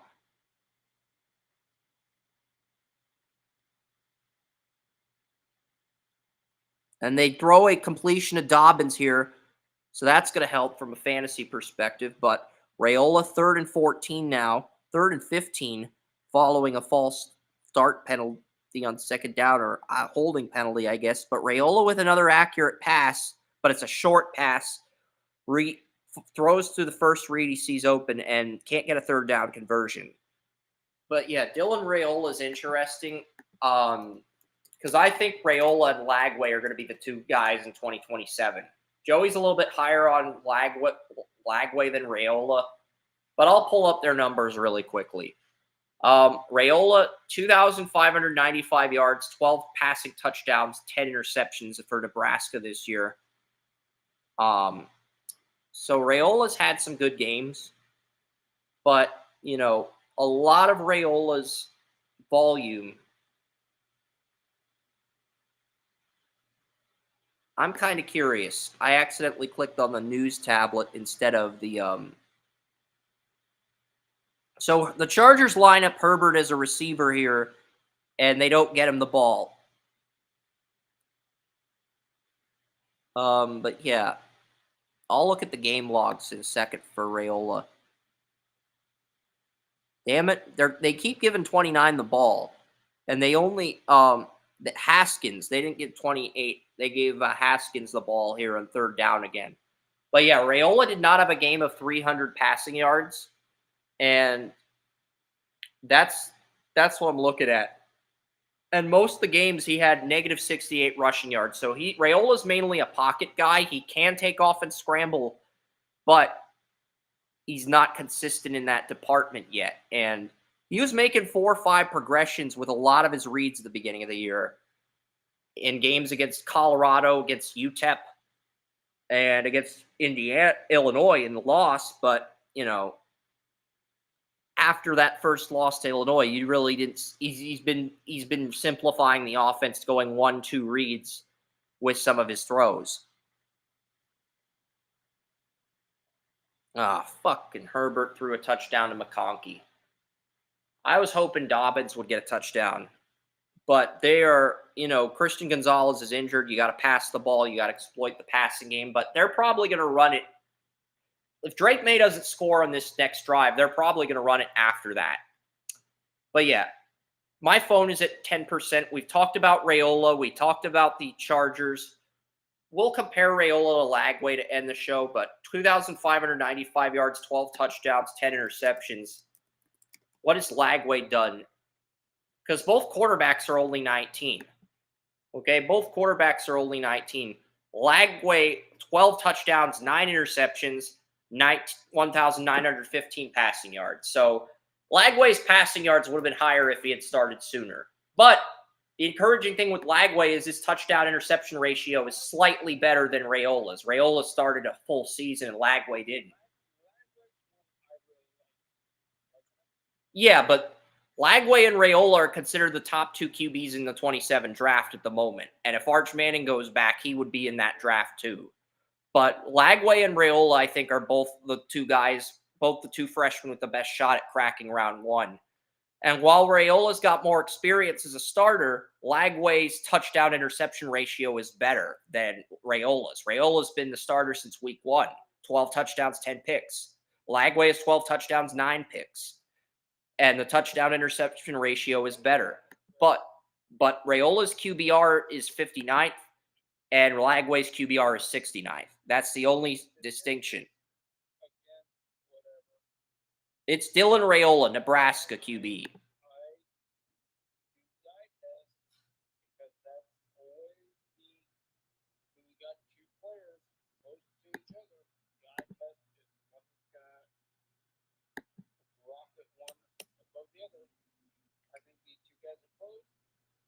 Lagway threw for 300 yards in Florida's bowl game, but he had 1 touchdown, 2 interceptions in a 33-8 win.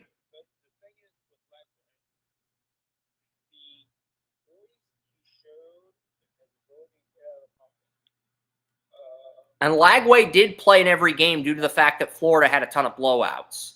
Even when he was the backup QB, he played in every game. So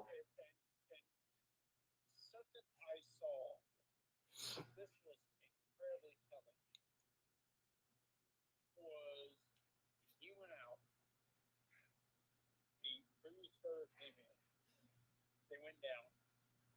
Lagway came back in, and they ended up. I don't know if they won the game, but they were close. They just blossomed out of it.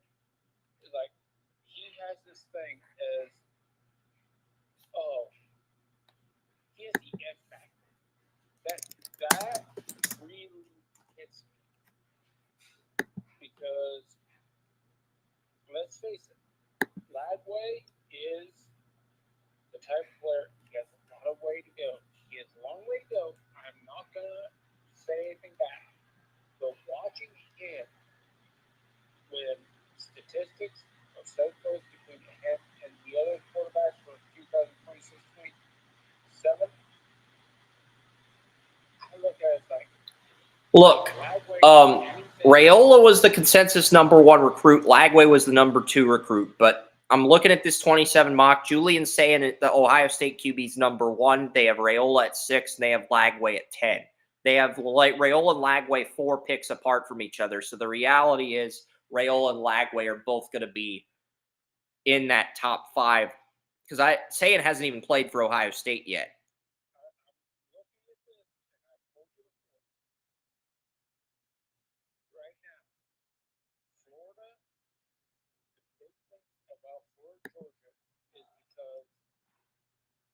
Florida has not had the young talent. And this year, they showed they had the young talent, but it wasn't ready yet.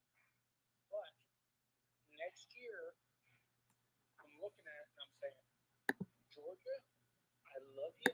I love your offensive line. I love how you develop players.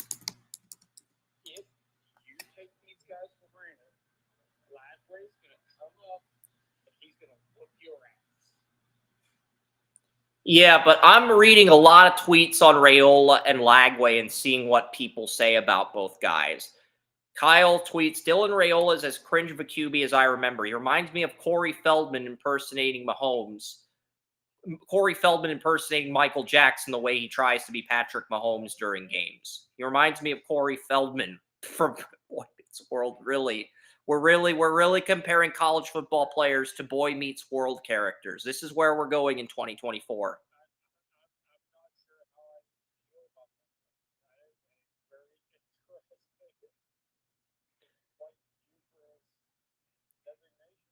You're chuckling because you find some humor in that. Not a lot, but a little.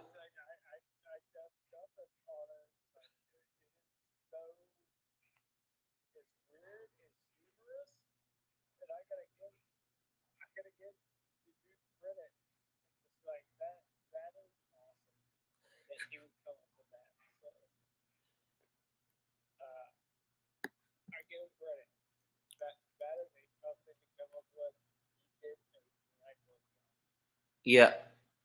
So I'm looking at what people are saying. Every mannerism, he's trying to be Mahomes. If Dylan Raiola went to Georgia instead of Nebraska, he'd be starting the college football playoff with Beck out. That's what a Nebraska fan tweeted. You're not wrong. He would be starting.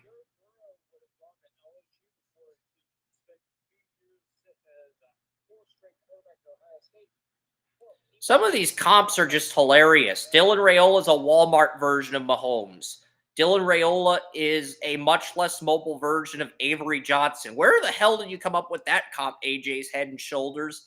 I mean, Avery Johnson's an NBA, college basketball coach. We're comparing college football to college basketball. Come on now.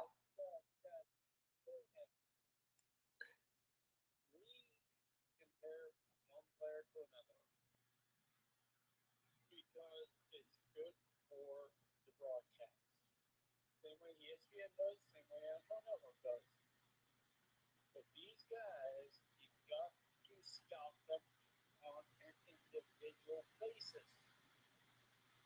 I've been doing it for 25 fucking years.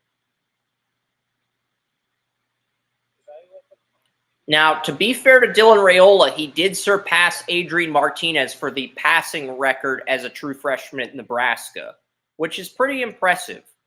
I get it. He does have a first round grade for 2027, but we got to see, are we going to see a leap from him or Lagway in year 2?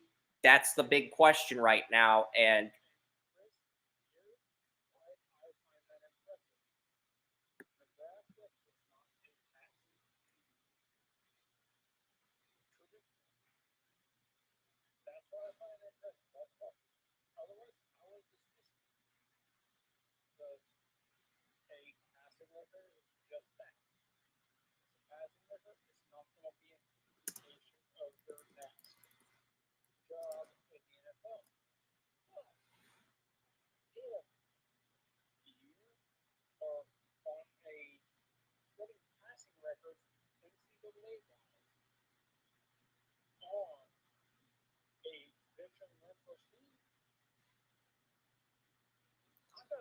The Florida Gators are putting a Panini 1/1 DJ Lagway trading card on eBay. It has 14 bidders and the current price is $2,500. This is a DJ Lagway autographed card, 1/1 with an SEC jersey patch on it. So that is going for $2,500 on eBay, and there's 14 bidders bidding for the card.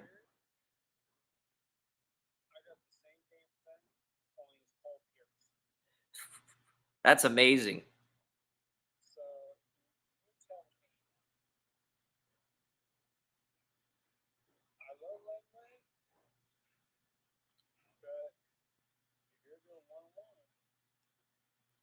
Yeah, but if it's a trading card, it's 1/1, it's autographed, and it's got the jersey patch. That is the jackpot of trading cards because there's only one of it. There's not a copy of that card, and it's got the autograph and the jersey patch. All right.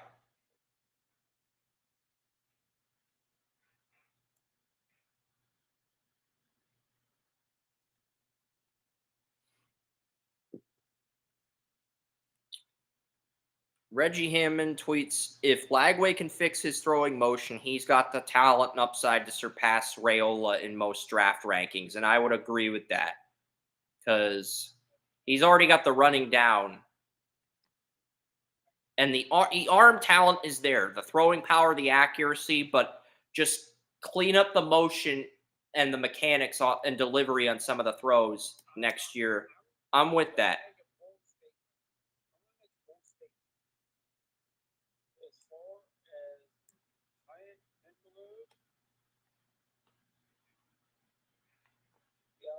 Quarterback has a higher potential than Manning. You're saying Jalen Milroe's potential is higher than Manning's? Yes. Well, here's the thing. In EA Sports College Football 25, Milroe has the best deep ball accuracy grade of any quarterback in college football with a 93 out of 99. Nobody, I think there's like one other guy in the 90s. That's it. Yeah, because you can't put a lot of stock into video game ratings. They don't tell the whole tale. But I do think that's interesting that. Yeah, because Woody Johnson did the same thing, and look how that played out. He refused Judy because of the Madden ratings. It's like, come on. Ugh, come on, really? Somebody posted a freaking video of Barney the dinosaur throwing up. I did not need to see that. Keep that shit off Twitter. You're better off not posting that. Just keep that off Twitter.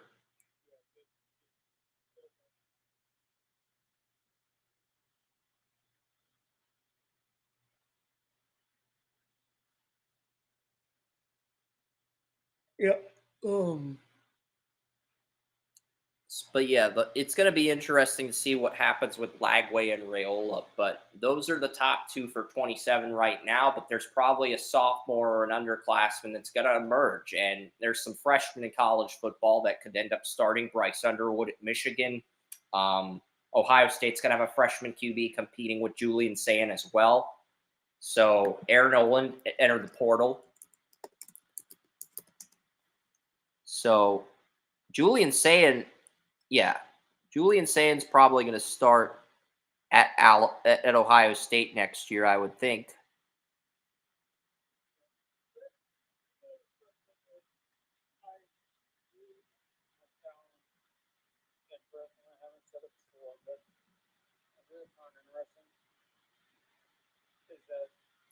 So Ohio State's just going to keep recruiting good receivers, Joey, because they already have Chris Henry Jr., the top receiver in the 2026 class, committed to Ohio State.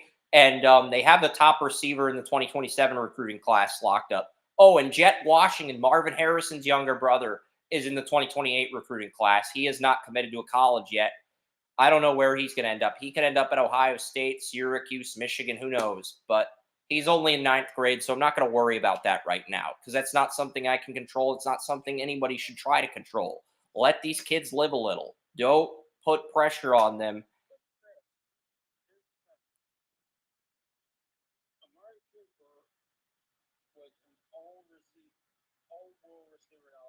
Yeah. Jerry Jeudy was idolized Amari Cooper.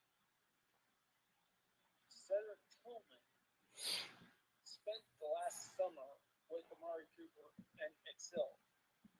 Who do you think is going to be the next person that Amari Cooper signs with? What team is Amari Cooper going to sign with? Amari Cooper has struggled with the Bills. I mean, he might have to settle for New England, to be completely honest. He might have to settle for New England unless he takes less money. He might actually have to settle for playing for the Patriots because if he wants to be a number one receiver, if he wants to be the guy, I think the only team that would offer him a chance to be a number one receiver is the Patriots right now. I think every other team, he'd be a number two or number three guy right now because You've seen the improvement of Jerry Jeudy. You've seen the improvement of Cedric Tillman. If New England and Amari Cooper signs, he says, come on with me and stay at my house and I'll help you.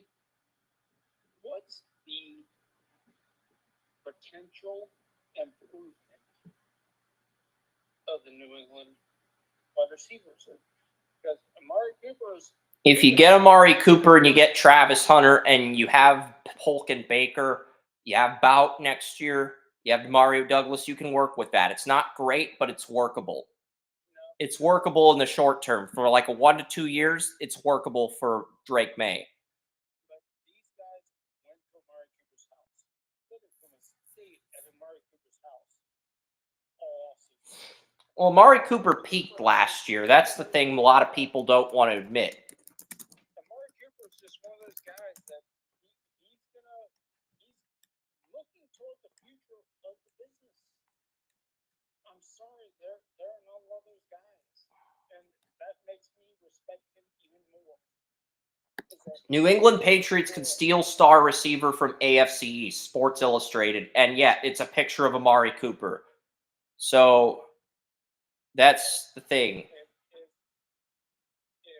Amari Cooper goes into New England, I mean, there's a few free agents. I look at the draft more than free agency, but there's going to be a few free agents. T. Higgins, Steve Diggs, Godwin, and Cooper. I think Higgins and Godwin are going to come off the market first because they're younger.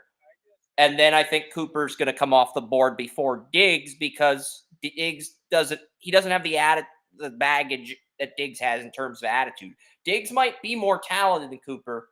They were both in the 2015 draft, but the thing is, Diggs doesn't rub people the wrong Cooper doesn't rub people the wrong way like Diggs does. I think that's going to matter.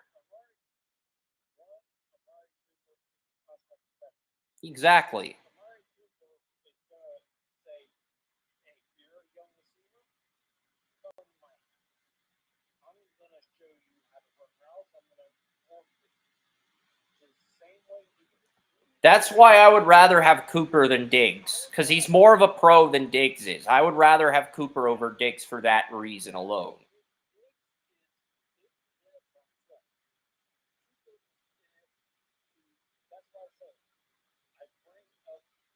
Cooper is probably... I know you want to put Cooper as the number one free agent, but T. Higgins is going to be the number one free agent if he hits the market. And I think Godwin will probably go ahead of Cooper, even with Godwin coming off a season-ending injury. I think Godwin will go ahead of Cooper because he's younger. I think Godwin will get signed before Cooper because he's younger.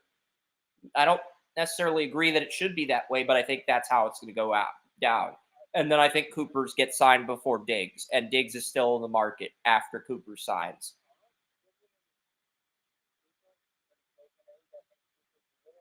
Godwin was in the 2017 draft. Why are you asking? If you memorize the draft year for each player, you'll know that Godwin is 2 years younger than Cooper.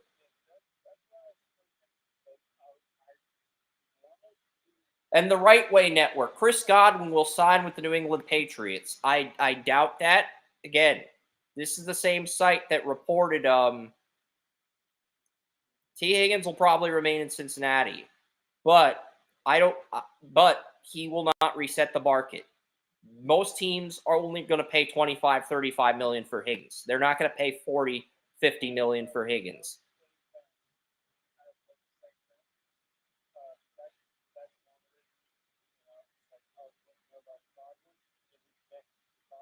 Godwin's a 2017 draft pick. Cooper's the 2015 draft pick. That matters. That matters to NFL teams. We can debate whether Cooper's better. I'm not saying we can't. I'm saying the age factor is going to matter to teams. He's 28. The reason Godwin's 28 is because Amari Cooper's a 2015 first round pick. Godwin's a 2017 third round pick. Just look at the year they were drafted and the year they hit the market. I archive everything. That's why it's so easy to remember. I've archived every draft on the site since 2015. Every single one. So it takes very little effort.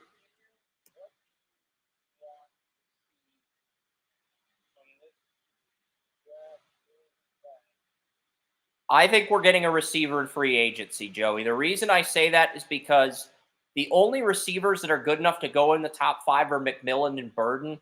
And I've got both players at 5 and 6 on my big board. And I don't think the Patriots will draft either guy at 2. I think they're going to get Hunter at 2. So I do think the Patriots are going to get a free agent receiver and a free agent left tackle. Because the Patriots have a lot of money to spend, Joey. Can we go over the cap space for each team real quick before my phone dies? Patriots have $132.5 million for next season. They have the most cap space of any team in the league. The Raiders have $108 million. I think the Raiders go after Darnold. If they can't get in the top 2 of the draft, they can't get Shedeur, I think they go after Darnold, and they outbid the Vikings to get Darnold and put the Vikings in a situation where they got to start McCarthy. I think the Raiders outbid the Vikings to get Darnold. The Commanders have $99 million. The Cardinals have $93 million. The Bears, $82. Vikings, $76.4. Chargers, $76.1. So the Chargers are going to be able to be aggressive in free agency. The Niners have $65 million. The Lions have $63 million. The Titans have $63 million. The Bengals have $62 million. The Packers have $62. Broncos have $57. Giants, $57. Rams, $56.7. Steelers, $53.9. But a chunk of that's going to probably go towards a TJ Watt extension, which will affect the cap for the Steelers in 26, because the Steelers have $144 million for 2026 at the moment. So they're probably going to extend Watt, and a chunk of that will affect their cap space for 26. And the reason we're going over all this is because we're looking at the free agents for wide receiver and the teams that potentially need a wide receiver. And the Patriots and Raiders both need a number 1 receiver. The Commanders don't. They have McLaurin. The Cardinals have Harrison. The Bears have Moore. The Vikings have Jefferson. The Chargers have Ladd McConkey on a rookie deal. 49ers have their weapons locked up. The Lions paid St. Brown. Titans Titans probably do need an upgrade at number 1 receiver, but they do have Calvin Ridley. The Bengals have Chase. The Packers, do they want to pay Christian Watson, or do they just want to keep drafting receivers on rookie deals and reloading? You know, the Packers have been known to historically draft receivers and rookie deals and reload. So, and with Watson's injury history, there's no guarantee they pay him. That's why I say that's something to watch in the coming years. That's true, but Watson, if you're a team that's just looking for pure talent because you're really deficient at wide receiver. If you're the Packers and you can get a first-round pick for Watson, flip him now. Flip him now with his injury history. Flip him now, get that pick, and get another receiver in this year's draft. Absolutely. Because Watson is an amazing receiver. But never healthy. Yeah. And it is 20-7 Chargers at halftime. The Giants have $57.2 million, Rams $56.7, Steelers $53.9. Pickens is in the final year of his contract. So if the Steelers extend Pickens, they are going to have a chunk of that money, a chunk of that $144 million.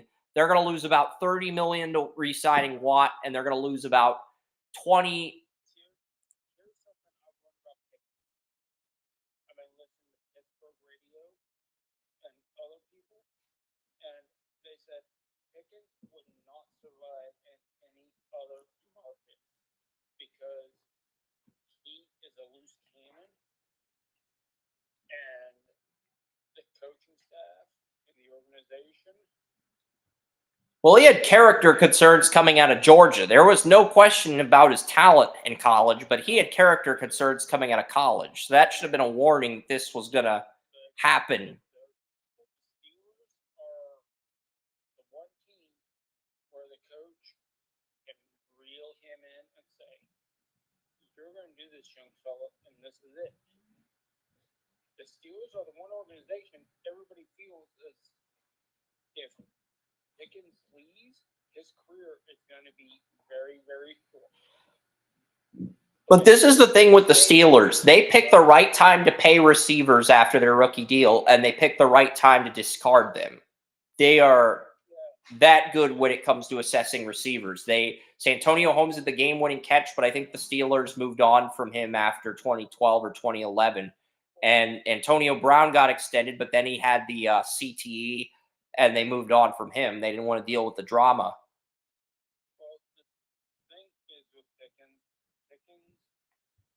is not a head case. He's just a pain in the ass. Yeah. And that's something Mike Tomlin will look at like, I can do with a pain in the ass. I'll reel this guy in. You know, let the media say whatever they want.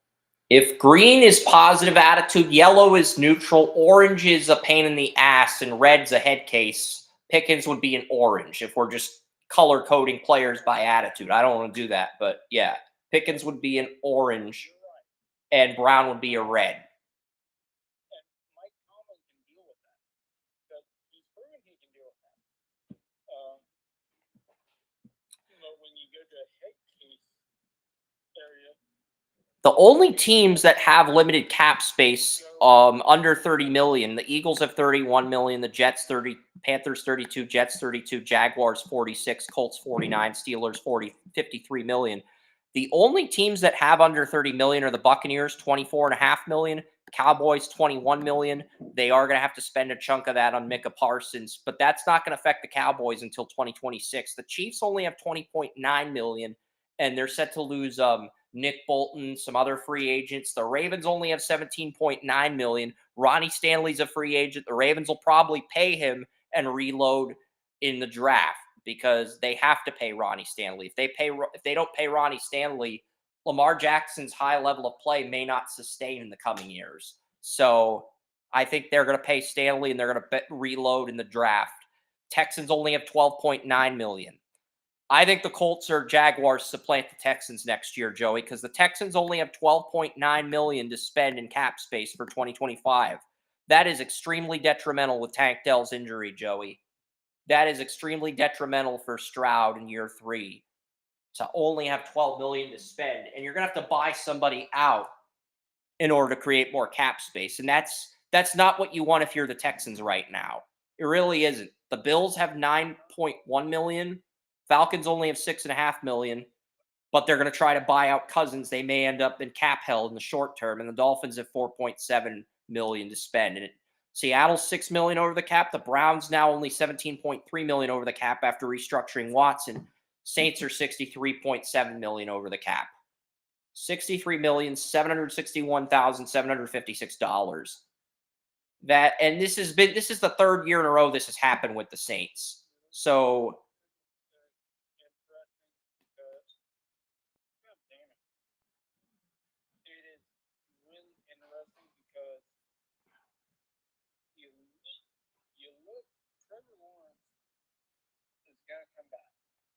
that's why I say the Colts or Jaguars win the division in 25, because you look at the Texans, they only have 12.9 million to spend on free agents, and Tank Dell's not going to play all next year.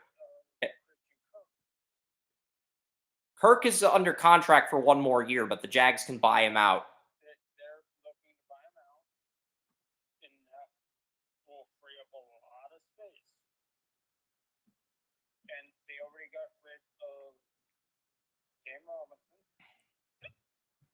They are freeing up space as they go. See, that's the thing. The Colts and Jaguars can both reload in free agency like the Texans did this last offseason. The Texans were super aggressive trying to capitalize on the momentum with Stroud on a rookie deal. And because they were so aggressive, now they have hardly any money to spend for year 3 of Stroud. And you don't have Tank Dell and you don't have Diggs. So freaking suck, and we're seeing it this year because let's face it, they are the kings of South at the moment. But I think their window is going to close next year, and somebody, whether it's the Jaguars or Colts, is going to end up supplanting them because either Richardson breaks out in year 3 or the Jaguars rebound with the right offseason. Because you look at the Jaguars, they have nearly 4 times as much cap space as the Texans. At some point, that has to matter because this will be the second year in a row the Texans are playing the toughest teams in each division in the AFC, whereas the Jaguars will probably be playing the worst teams in each division, maybe the second worst teams in each division, and their strength of schedule will be much better than the Texans long term. So that's the other thing I'm looking at. The Texans only have 42 players under contract. The Jaguars have 47. So not only do the Jaguars have more guys under contract than the Texans, they have nearly 4 times as much cap space. The Colts only have 38 players under contract. Little detail like that may not matter, but it does matter when you look at roster construction because the Jaguars have less holes to fill. Yeah, I mean, they still have areas they got to improve their football team in compared to the Texans when the Texans are healthy. But at the same token, Joey, 47 players in the active roster heading into free agency sounds a lot better than only having 42. And you're going to have Nico Collins back, but you don't have anybody else besides Nico Collins at receiver, and that's problematic for the Texans. So they're going to have to get somebody in the draft or get somebody in free agency. Can they buy out anybody on the offensive line? I will look that up right now.